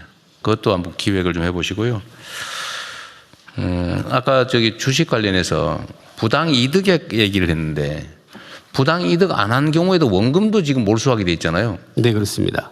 그 이제 주가 조작에 이용된 금액을 몰수하는 조항이 있잖아요. 네, 네. 근데 그게 명확하지 않아 가지고 지금 법원에서 판결을 잘 안 하는 모양이던데 그것도 그런 경우에는 원금 투자금 그 주가 조작에 동원된 금액도 지금 몰수하게 돼 있잖아요. 예, 자본시장법에는 원금을 몰수하게 돼 있는데요. 법원에서 판단할 때 범죄수익은닉규제법인가 뭐가 있는데 거기서는 그 원금을 거기서는 빼잖아요. 반영하지 않고 수익만 반영을 해서 그 법을 이제 법 쪽에서 좀 반영을 해줘야 됩니다. 그러니까 아니 원금도 몰수하는 조항인데 지금까지 안 했지만 앞으로는 하기로 했잖아요. 네네. 하면 그 원금에 대해서도 포상을 해주라고요. 네네, 알겠습니다. 네, 그 검토를 하겠습니다. 국가가 그런 거 부당한 건 아니지만 그걸 다 취득할 필요는 없잖아요. 그래서 그 권장하는 측면에서 주가 조작에 대해서는 투자 원금도 몰수할 수 있고 몰수하는 경우에는 그 몰수된 금액의 일정 부분도 포상금으로 주는 걸로 부당 이득액이 몇 %만 하지 말고요. 네, 하여간 법적으로 해서 보도록 하겠습니다. 네. 법제처장입니다. 한 가지만 말씀드리겠습니다. 네네. 아까 그 국민생활 필수품 관련해서 그 지금 최저임금을 산정함에 있어서는 근로자 생계비를 조사하게 되어 있습니다.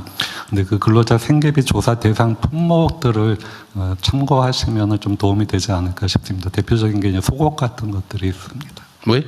속옷 같은. 속옷.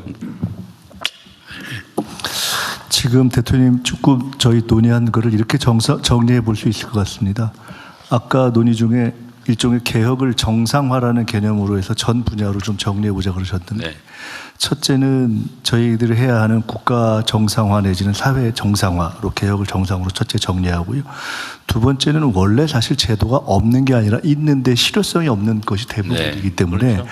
우선은 신설보다는 실제로 실현을 강제하는 강화를 해서 실제 실현되게 하는 방식으로 하고 세 번째로는 그렇게 하기 위해서는 지금 전반적으로 신고와 경제적 어떤 제재의 강화를 통한 방법을 저희가 일반적으로 얘기해 왔지 않습니까? 그렇게 하면 될 것 같습니다. 그것을 실제로 어떤 위법을 못하게 하려라 엄두를 못 내게 할 정도의 대대적인 경제의 강화로 될 것 같고요. 거기에 하나 더 추가될 수 있는 것이 그런 과정에서 신고를 활성화하고 당사자의 경우는 면책하고 당사자가 해당될 경우에는 차등 포상하고 뭐 이런 몇 가지 조금 정리가 될 것 같거든요. 이런 것이 기존의 헌법존중 TF에서도 이런 것이 반영돼서 저희들이 해왔기 때문에 대통령님께서 지금 저희 국정을 시작한 이후에 여러 부분에 지적해 오신 것들이 좀 종합되어지는 시점인 것 같아서 이 말씀을 드리는 이유는 이거를 저희가 정리를 총리실에서 할 테니까 모든 부서에서 해당되는 것 중에 이런 위법 내지는 어떤 사회에 있어서의 문제가 되는 부분이 있지 않습니까? 관련된 모든 걸 정리해 주세요.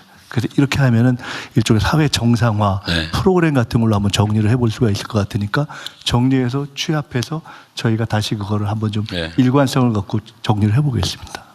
그렇게 해서 한번 다시 논의를 하도록 하죠. 국가정상화위원회 이런 거 하나 만들어서 누군가 좀 객관적인 사람한테 맡기고 정부에서 적극 지원 참여하면 될 것 같습니다. 네. 다음은 보복 범죄 및 친밀관계 범죄 방지를 위한 범죄 피해자 보호 지원제도 개선을 법무부 장관 성평등가족부 장관께서 순서대로 보고해 주십시오. 네, 먼저 법무부 보고 드리겠습니다. 보복범죄 방지를 위한 범죄 피해자 보호 지원 제도 개선을 보고 드리겠습니다. 최근 범죄 피해자를 대상으로 한 보복범죄가 급증하고 있습니다. 2024년도 기준 2020년 대비 약 4.5배 증가한 1617건의 보복범죄가 발생하였습니다. 누적 건수는 3,300건 이상입니다. 이에 법무부 등 관계부처는 보복범죄로부터 범죄 피해자를 선제적으로 보호하기 위해 종합적인 제도 개선을 추진하고 있습니다. 첫째로 형사절차 통지 제도 및 관련 시스템을 개선하겠습니다. 피해자가 별도로 신청하지 않더라도 가해자의 석방, 출소 사실 등을 피해자에게 의무적으로 통지하여 보복범죄 피해를 방지하도록 하겠습니다. 현재 담당자가 구속, 석방 등 구금 사실을 직접 확인하여 통지하고 있으나 기관 간의 시스템을 연계하는 방식으로 자동화하여 신속 정확하게 통지하겠습니다. 또한 형사사법 포털 등을 개선하여 피해자가 가해자 석방, 출소 등 형사 절차 진행 사항 등을 언제든지 조회할 수 있도록 하겠습니다. 이를 위하여 범죄 피해자 보호법을 개정하고 법무부 내 관련 인력 지원을 좀 추진하고자 합니다. 둘째로 범죄 피해자 통합 지원 시스템을 구축하겠습니다. 위치 확인 장치 제공 등 보복범죄 방지를 위한 서비스를 언제 어디서 어디서든 신속하고 편리하게 신청할 수 있도록 온라인 종합 지원 시스템을 구축하겠습니다. 피해자는 사건 발생 시 신속하게 다양한 기관이 제공하는 제도를 안내받고 필요한 지원을 신청할 수 있습니다. 시스템 구축을 위한 예산 배정되어 있지만 현재 인력이라든가 유관기관의 참여가 아직은 좀 부족한 상황입니다. 이 점에 관련해서 관련 기관의 협조를 좀 부탁드리겠습니다. 셋째로 스토킹 범죄 잠정 조치 제도를 개선하겠습니다. 현재 스토킹 범죄 잠정 조치 기간이 최장 9개월에 불과해갖고 피해자 보호에 한계가 있기 때문에 잠정 조치 기간과 기간 연장 횟수를 상향하여 형사 절차가 장기화되는 경우에도 보복 범죄를 방지하도록 하겠습니다. 또한 피해자가 수사기관을 거치지 않고 직접 법원에 접근 금지 등을 청구할 수 있도록 피해자 보호명령 제도를 도입하고자 합니다. 관련 법안이 조속히 입법될 수 있도록 지원하도록 하겠습니다. 넷째로 보복범죄 방지를 위한 전자감독 제도를 강화하겠습니다. 종전에는 전자장치를 부착한 스토킹 가해자가 피해자에게 접근할 때 피해자에게 가해자의 접근 거리만 제공되어 피해자가 대피하기 어려운 문제가 있었습니다.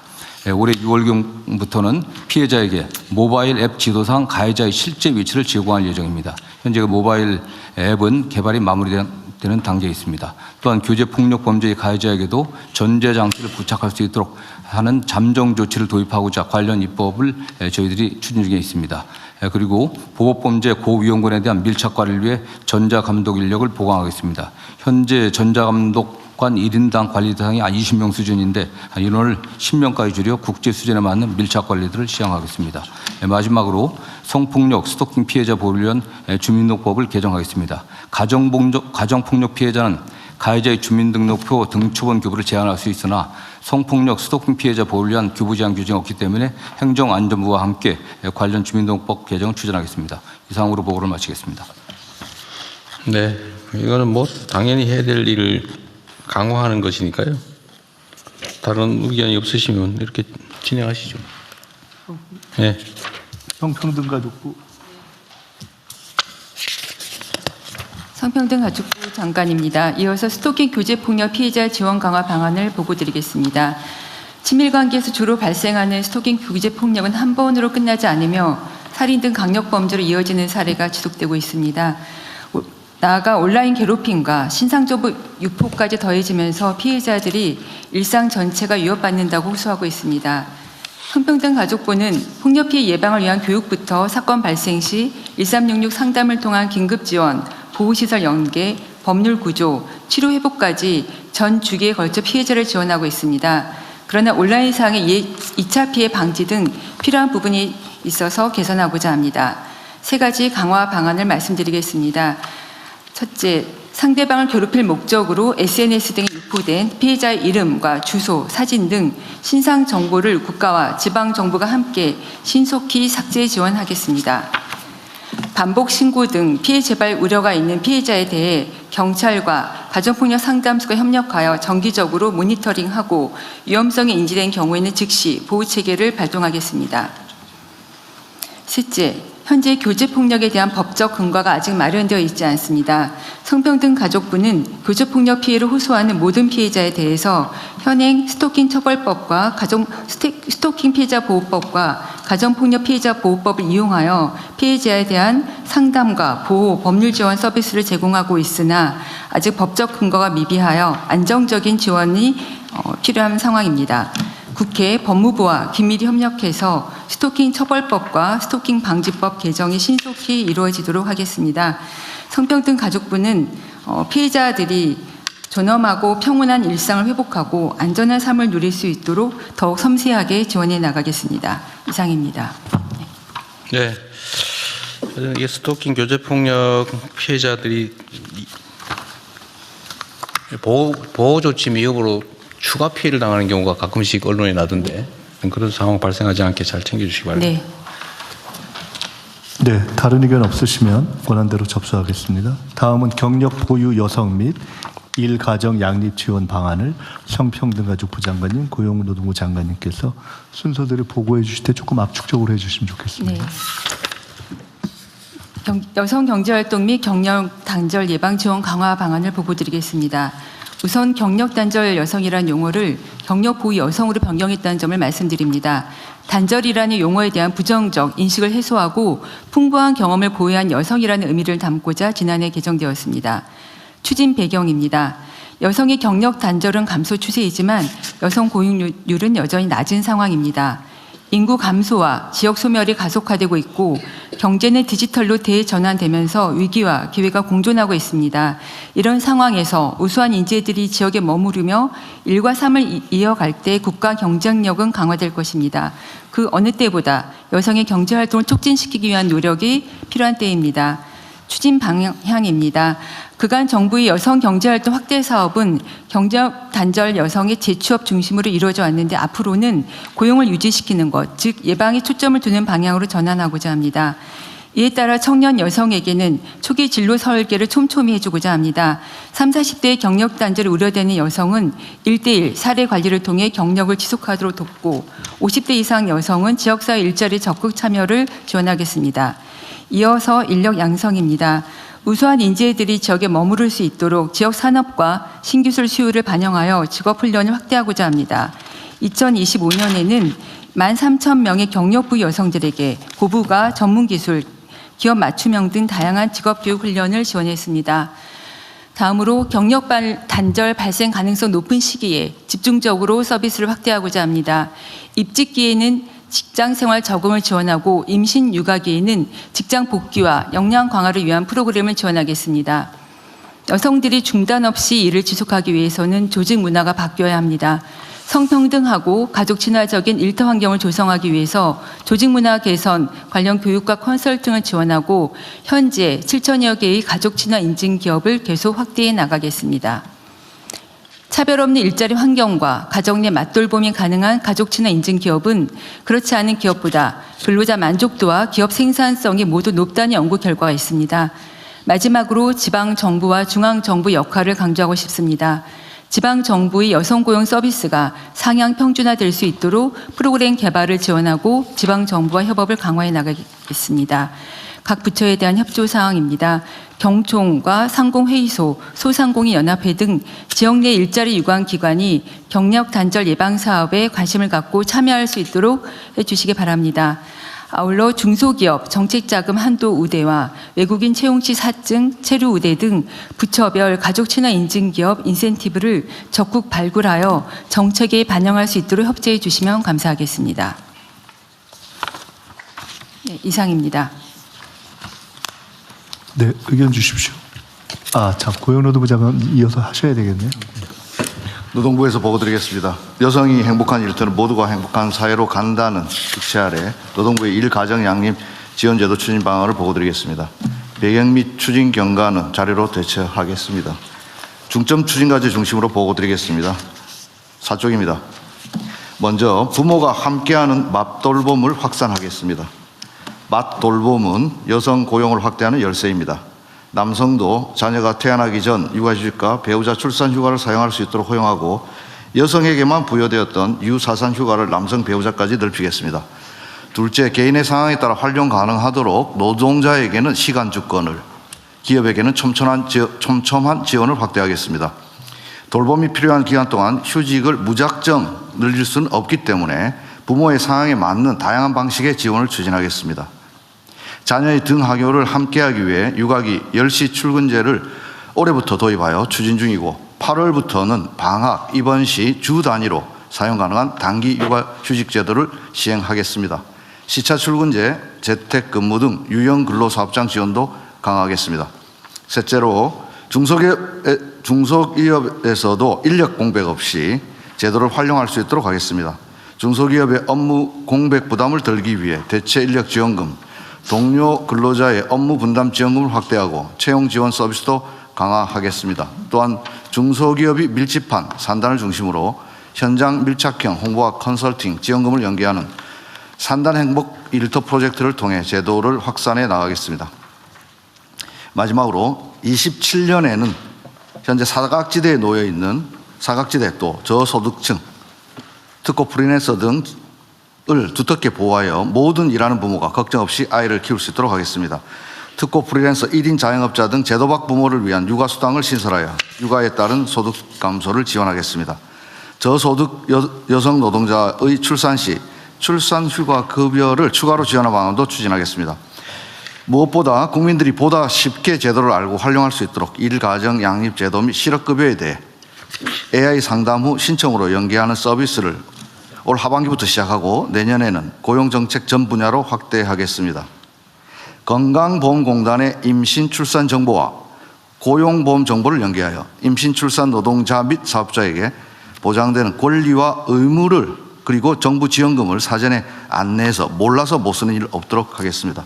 앞으로도 일가정 양립이 여성 고용을 늘리고 지속 가능한 사회로 이어지는 기반이 되도록 노동부가 책임 있게 추진하겠습니다. 이상입니다. 네, 노동부 장관님. 네. 뭐 하고 있을 것 같긴 한데 육아휴직을 우리나라는 여성들만 주로 쓰고 남성들은 쓰라고 하는데 눈치 보여서 못 쓰고 있어서 이거를 일정 정도 안 쓰면 일종의 페널티는 아니고 하여튼 뭔가 불이익을 주기로 뭐 그런 제도를 하기로 했던 것 같은데 그거 혹시 아세요? 대통령 말씀처럼 남성의 비율이 작았는데요. 올해 가정 양립제도 34만 명을 이제 돌파했는데 그 중에 남성 육아휴직 비중이 60%가 증가했습니다. 아, 그래요? 네.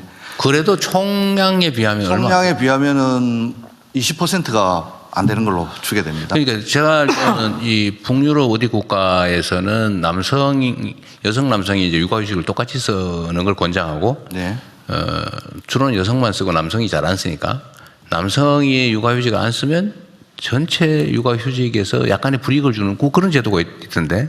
한번 살펴보겠습니다. 남성이 안 쓰면 성평등 가족부 장관 모르세요? 육아휴직 남녀 모두 사용할 수 있도록 제도가 필요할 것 같습니다. 그리고 좀 더 말씀드리면 지금 노동부 장관님께서는 이제 기업에 대한 말씀을 나눠주셨는데 지금 정부와 공공기관의 육아휴직 비율 다른 새로운 얘기 말고 남성 육아휴직을 촉진할 수 있는 방안을 검토하는. 그게 유럽의 어디 국가는 그 제도를 통해서 남성 육아휴직이 거의 뭐 당연한 것처럼 받아들여지고 있는데 우리나라는 여전히 남자들이 뭔 육아휴직이냐 이래서 눈치 보느라고 못하는 경우가 많대요. 60% 늘어봤자 전체로는 20%밖에 안 된다는 거잖아요. 네, 그렇습니다. 그 문제 있잖아요. 네. 어쨌든 그걸 별도로 한번 나중에 검토 한번 해보세요. 알겠습니다. 남성 휴가휴직을 더욱더 촉진할 수 있는 방안 검토하겠습니다. 뭔 제도가 있는데 꽤 유명한 제도인데 한번 찾아보시죠. 예, 알겠습니다. 그리고 가족부 장관님 관계된 거면 말씀하십시오. 네네. 지금 많은 부처에서 그 육아휴직 비율이 높아지고 있는데 좀 일부 부처에서는 남성분들이 여전히 육아휴직을 사용함에 있어서 좀 어려움이 있다는 좀 제보가 들어오고 있습니다. 그래서 오늘 국무회의를 기화로 혹시 부처 장관님들께서 부처 내 남녀 육아휴직 사용 비율을 좀 챙겨봐 주시면 좋을 것 같습니다.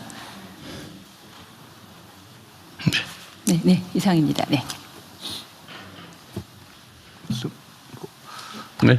네, 더 다른 말씀 없으시면 원안대로 접수할까 하는데 괜찮겠죠? 네. 다른 말씀 없으시므로 원안대로 접수하겠습니다. 끝으로 전세 사기 방지 대책 국토교통부 장관님 보고해 주십시오. 예, 전세 사기 방지 대책을 보고드리겠습니다.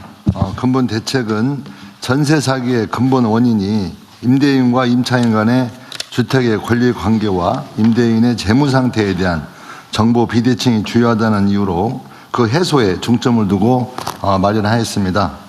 먼저 예비 임차인이 전세 계약 전 위험을 한꺼번에 파악할 수 있도록 등기 정보, 확정일자 등 선순위 보증금 정보와 임대인의 세금 체납 및 신용 정보 등을 현재 부처별로 산재된 권리 정보를 연계하여 제공하도록 하겠습니다.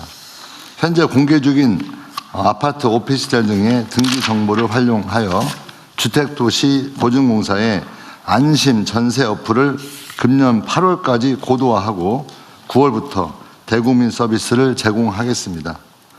다음으로 전세보증금의 제3자에 대한 효력인 대항력은 전입신고 2길 0시에 효력이 발생하는 반면 근저당은 등기 접수 즉시 효력이 발생하는 시차를 악용하는 전입신고 당일 편법 대출을 막기 위해 대항력 효력 발생 시기를 전입신고시로 조정하겠습니다. 이를 위해 법사위에 계류 중인 주택임대차 보호법 개정안이 3월 중 국회 통과가 될 수 있도록 최선을 다하겠습니다. 또한 전세거래 위험 정보를 금융 시스템에 공유해서 편법 대출을 막도록 하겠습니다. 마지막으로 앞서 구축한 전세거래 위험 정보 시스템을 공인중개사가 열람할 수 있도록 하고 공인중개사와 하여금 예비 임차인에게 선순위 권리 총 규모를 설명하도록 의무를 강화하겠습니다. 이번 대책이 시행되면 예비 임차인이 계약 전 권리관계 정보를 보다 정확하게 파악할 수 있게 되며 그 위험도에 대한 정보까지 획득할 수 있어 전세 사기가 크게 감소할 것으로 기대하고 있습니다. 이상 보고를 마치겠습니다.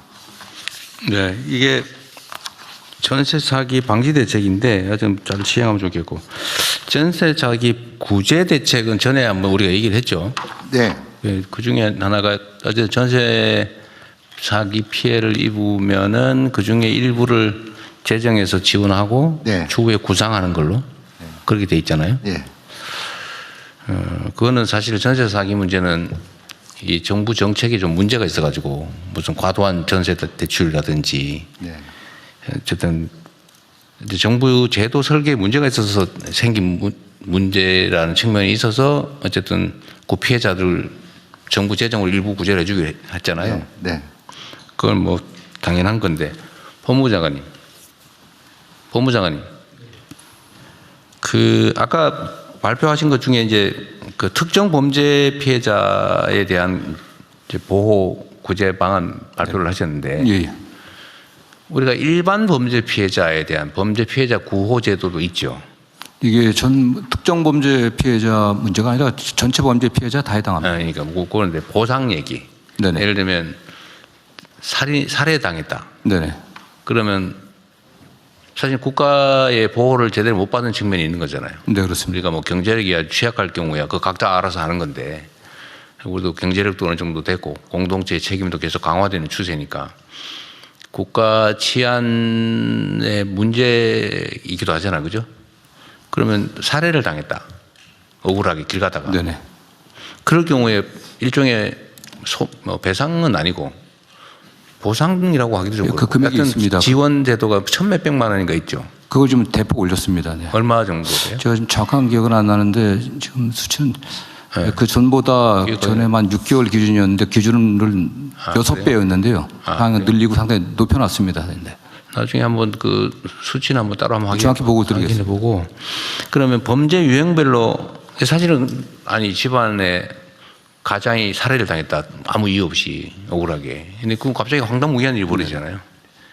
그 구호제도도 이제 강화할 필요가 있는데 하긴 한 모양이네요. 제가 기억으로는 그때 1,000만 원인가 뭐 좀 이보다 훨씬 많이 올렸습니다. 올렸어요. 금액과 대상을 좀 대폭 올려갖고요. 범죄 유형별로 그것도 한정이 돼 있겠죠. 모든 범죄는 아니고 아마. 그 차이는 좀 있을 겁니다. 네. 어쨌든 목숨을 잃었다든지 아니면 뭐 소위 장애인이 돼버렸다든지 뭐 어쨌든 이렇게 심각한 상황이 벌어진 경우에 구호제도도 한번 별도로 한번 챙겨보면 좋겠네요. 나중에 따로 한번 보고 한번 해주십시오. 따로 보고 준비를 했었는데요. 지난번에 하지를 못해갖고 따로 보고를 드리겠습니다. 그러시죠. 네. 그리고 생각난 김에 전에 왜 우리 촉법 소년 나이 낮추는 문제 그거를 일종의 공론화 과정을 통해서 국민 의견 수렴을 해보자고 했는데 지금 진행되는 건 어느 정도 됐어요? 혹시 지금 성평등 가족부에서 일단 성평등 가족부 장관입니다. 저희가 지난주에 1차로 촉법소년 연령 관련 사회적 대화 협의체 1차 회의를 거쳤습니다. 회의를 했어요? 네, 1차 했습니다. 그리고 4월 말까지 한 10여 차례의 회의와 2번가량의 포럼을 열고 또 국민 한 200명 정도의 수도권과 지방에 있는 국민을 대상으로 공론화 좀 잘 예정입니다. 국민 대표성이 가능하도록 잘 뽑으셔야 돼요. 이것도 우리가 한번 해봐야 되는 연습 과정인데 어쨌든 이거 뭐 물론 국회도 있고 이제 공무원도 있고 있긴 있지만 그래도 일상적으로 우리 국민 전체 의견이 어떤지를 수기 토론을 해보는 거잖아요. 정보를 정확하게 인지한 상태에서 논쟁을 통해서 뭐 확인해 보는 건데 요 과정을 좀 관리를 잘 해주시고 실질적으로 모범이 될 수 있게 우리 앞으로 우리가 논의해야 될 사회적 논쟁 의제가 많잖아요. 그러면 우리가 일방적으로 그냥 결정할 게 아니고 물론 그것도 의견 수렴을 하긴 합니다만 이런 과정도 한번 겪어보는 게 네. 우리 민주주의 확산에도 도움이 되거든요. 네. 그래서 이번에 그 과정을 잘 네. 관리하셔가지고 모범적인 사례를 하나 만들어 주십시오. 네, 잘 준비하겠습니다. 네. 네. 네. 다른 의견이 없으시면 원안대로 접수하겠습니다. 부처 협조 사항 공유하는 시간인데요. 고용노동부 장관님 공유하실 게 있다고. 네. 예. 노동부 장관입니다. 개정 노동조합법 시행 준비 상황 및 추진 방안을 보고드리겠습니다. 입법 취지입니다. 산업별 교섭이 일반화된 국제 기준과 달리 기업별 교섭 중심의 우리나라 노사관계는 원하청 간 대화 자체가 불법이 되어 불법 파업과 손해배상 청구, 극한 투쟁과 분쟁 장기화라는 악순환이 반복됐습니다. 한편 이러한 기업별 교섭 구조는 대중소기업 간 생산성 격차가 하청 노동자의 임금 격차로 이어져 노동시장 이중구조를 고착화하는 기제로 작동되었습니다. 따라서 개정노조법은 불법 파업에 면죄부를 주는 법이 아니라 불법의 근원을 없애서 원하청 간 대화를 제도화하여 격차 해소와 동반 성장을 위한 진짜 성장법입니다. 이러한 입법 취지를 충실히 구현하기 위해서 정부는 노사와 전문가 의견을 폭넓게 듣고 제도적 기반과 현장 지원 체제를 촘촘히 준비해 왔습니다. 우선 현장 예측 가능성을 높이기 위해 사용자와 노동쟁의 대상 등 핵심 쟁점에 대한 판단 기준을 마련했습니다. 현장의 개별 구체적 질의에도 면밀한 유권 해석을 제공하기 위해 전문가 자문위원회를 운영하고 자문위원회의 자문을 축적하고 공개하여 반복되는 쟁점에 대한 현장 질서가 조기에 자리 잡도록 지원하겠습니다. 또한 하위법령 정비와 함께 중앙노동위원회와 공동으로 원하청 교섭 절차 매뉴얼도 마련해 제도가 실제 현장에서 작동할 수 있도록 절차적 지원도 갖추었습니다. 두 번째로 노동위원회와 함께 분쟁 조정의 역할을 강화해 나가겠습니다. 원하청 교섭 과정에서 분쟁이 발생하는 경우 노동위원회가 사용자성 여부 등 핵심 쟁점에 대해 신속하고 공정하게 판단하여 노사 갈등이 확대되지 않도록 하겠습니다. 아울러 노동부 지방간서와 지방노동위원회를 매칭해 현장 대응력을 높이고 의도적인 교섭 지연이나 회피가 있는 경우에는 부당 노동행위 여부를 신속히 조사하여 제도의 실효성을 담보하겠습니다. 마지막으로 공공부문은 정부가 실질적 책임을 져야 하는 영역입니다. 정부는 지난 11월부터 관계부처 TF를 운영해 협업체계를 정비해 왔습니다.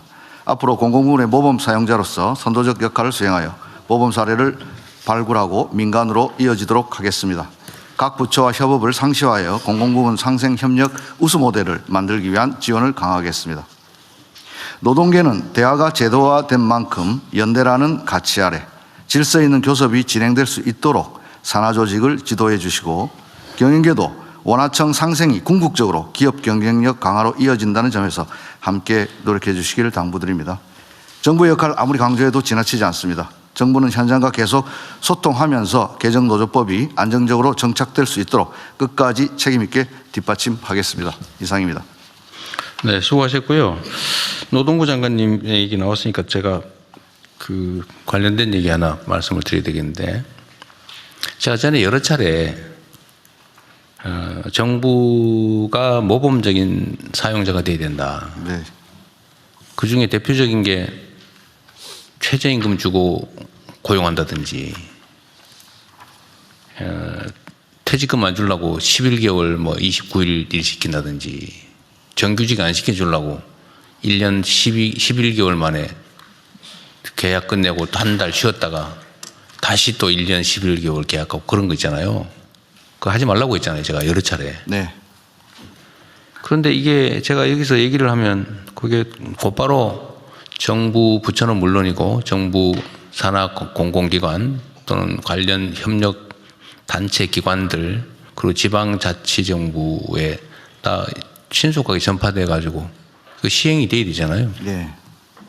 근데 얼마 전에 제가 뉴스 보니까 계속 그걸 하고 있더라고요. 그건 심지어 딱 하루를 빼고 계약을 해가지고 퇴직금 안 주고 또 그게 그런 식의 계약을 또 반복하고, 그래서 그걸 기자가 물어보니까 우리는 못 들었다 그랬다는 거 아닙니까?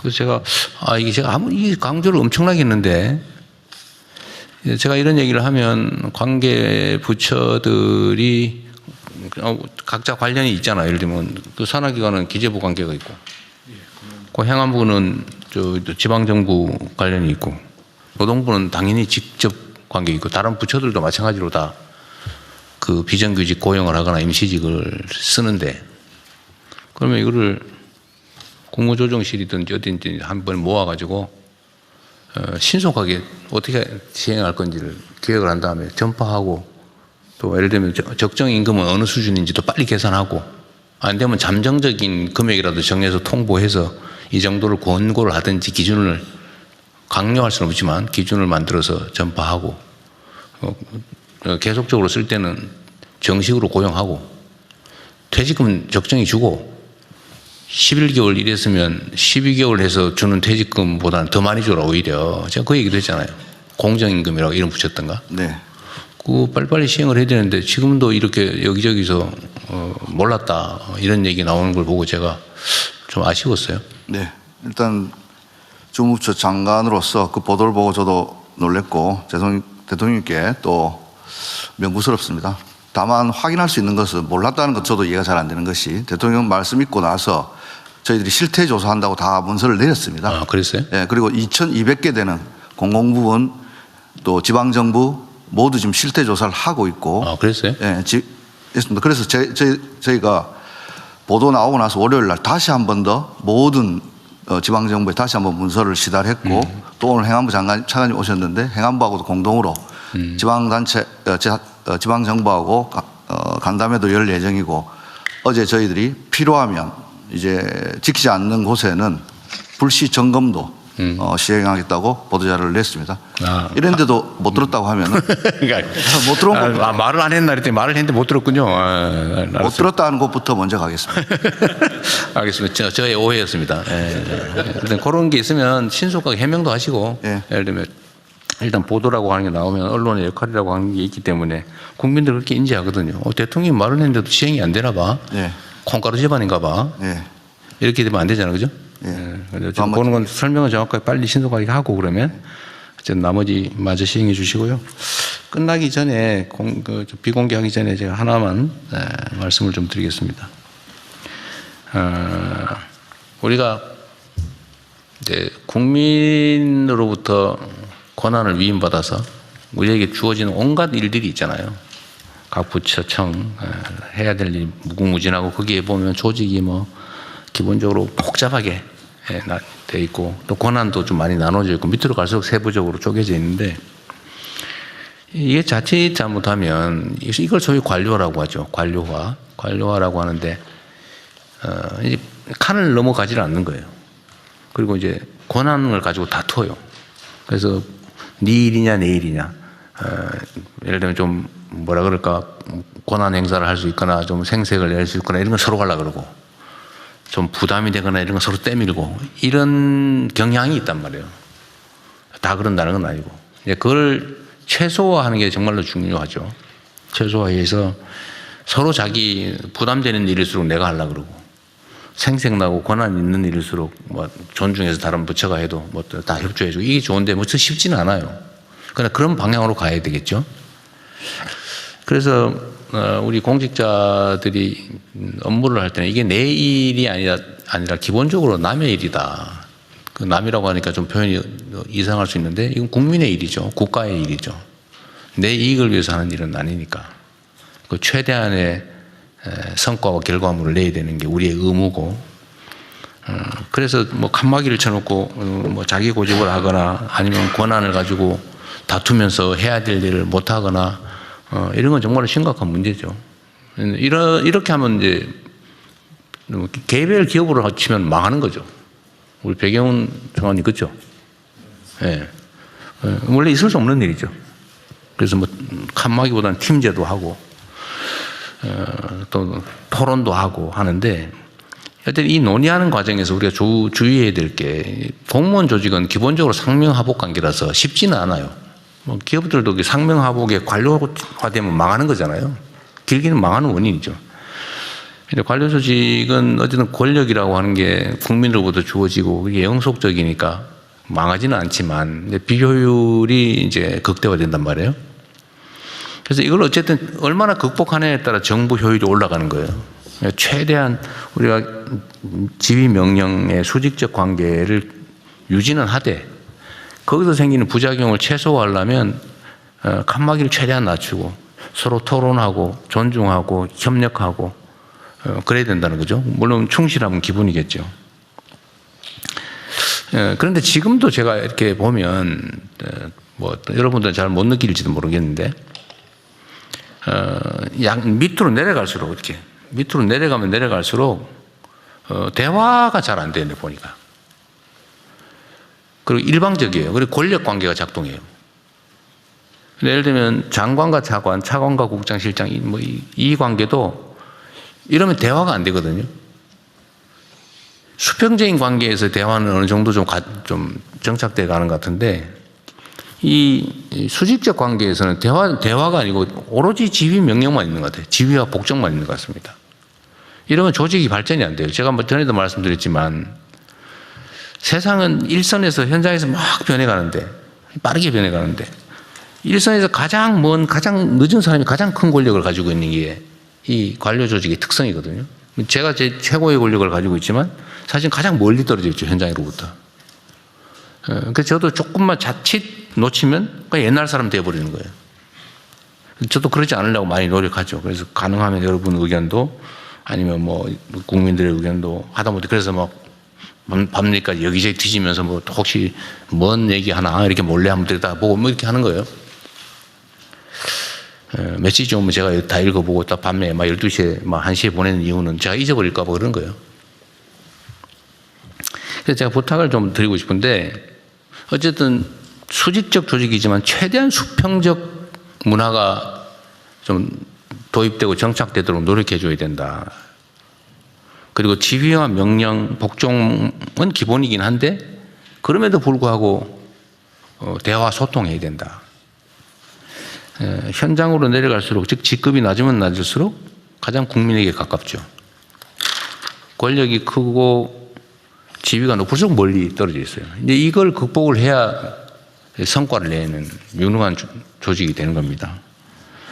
그래서 좀 어렵더라도 좀 지휘하면 쉽거든요. 시키면. 그리고 담당자 입장에서도 시키는 대로 하는 게 제일 편해요. 책임도 없고. 그러면 그 조직 발전이 안 돼요. 국가 발전도 지체되겠죠. 어렵겠죠.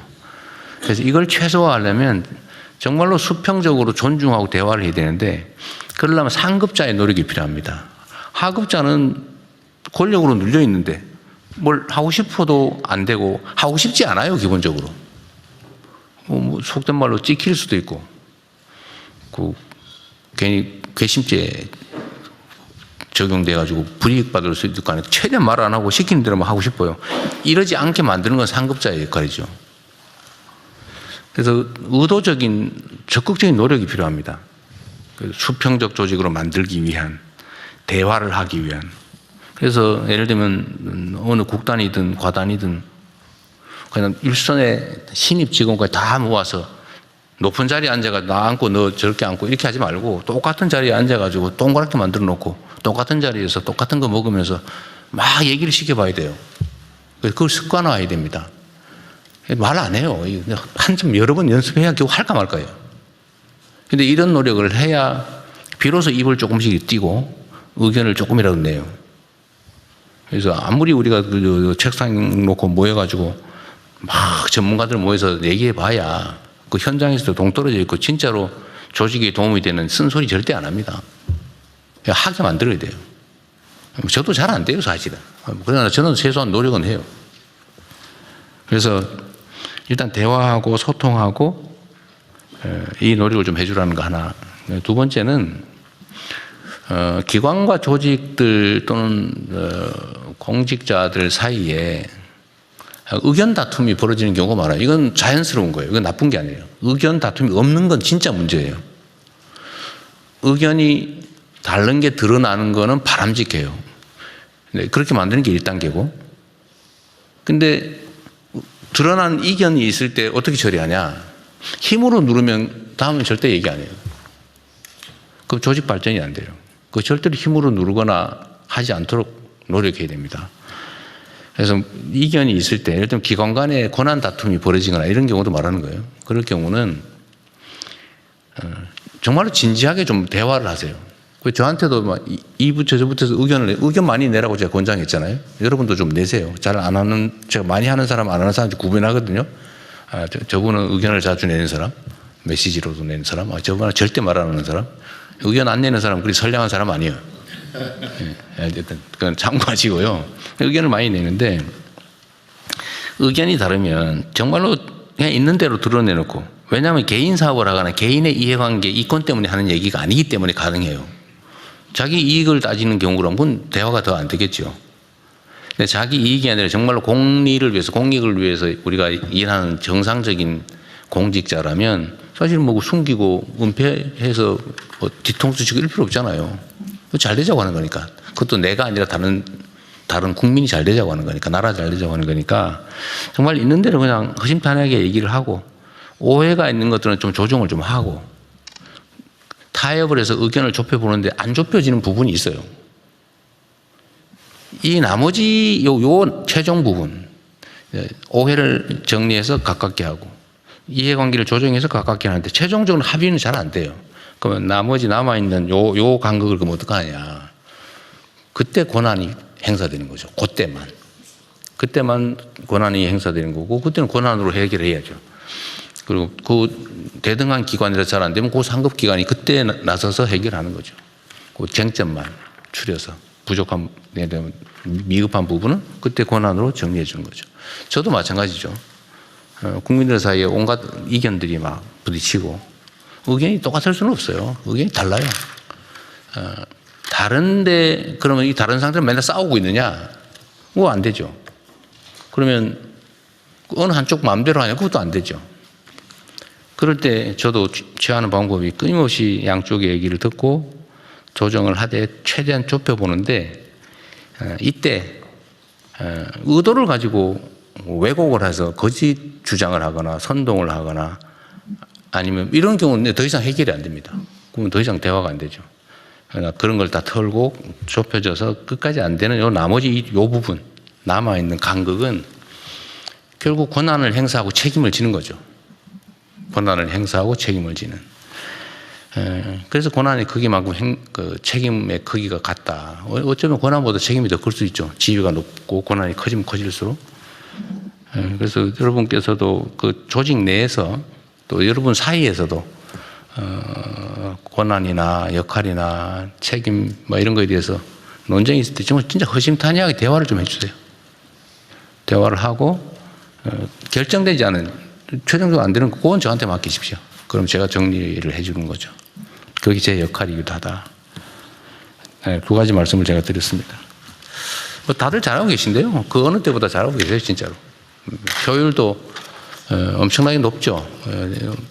아마 세월이 지나고 나면 지금까지 어떤 정부 조직보다도 효율적으로 소통하고 정말 최선을 다해서 많은 성과를 낸 정부로 기억될 거라고 좀 일단 자신하고, 실제로 그렇게 만들어야 되겠죠. 책임감도 느낍니다. 여러분들도 부서 내에서든 기관관이든 좀 그 두 가지를 좀 잘 챙겨주길 바랍니다. 수평적으로 소통하는 노력. 두 번째는 진지하게 토론하되 부족한, 접해지지 않는 마지막 부분은 스스로 권한을 행사하고 반드시 책임을 진다. 그리고 부하들에게도, 산하기관에게도 책임진다는 걸 명확하게 해줘야 그들이 편하게 일합니다. 대체적으로 공직사회, 안 좋은 공직사회를 보면 권한 행사는 자기가 하고 책임은 다 밑으로 떼는 거고 딴 데 떼는 거고 이러니까 일이 안 되는 거죠. 맨날 싸우고 그러는 겁니다. 네. 네, 이제 의안 심의로 넘어가겠습니다.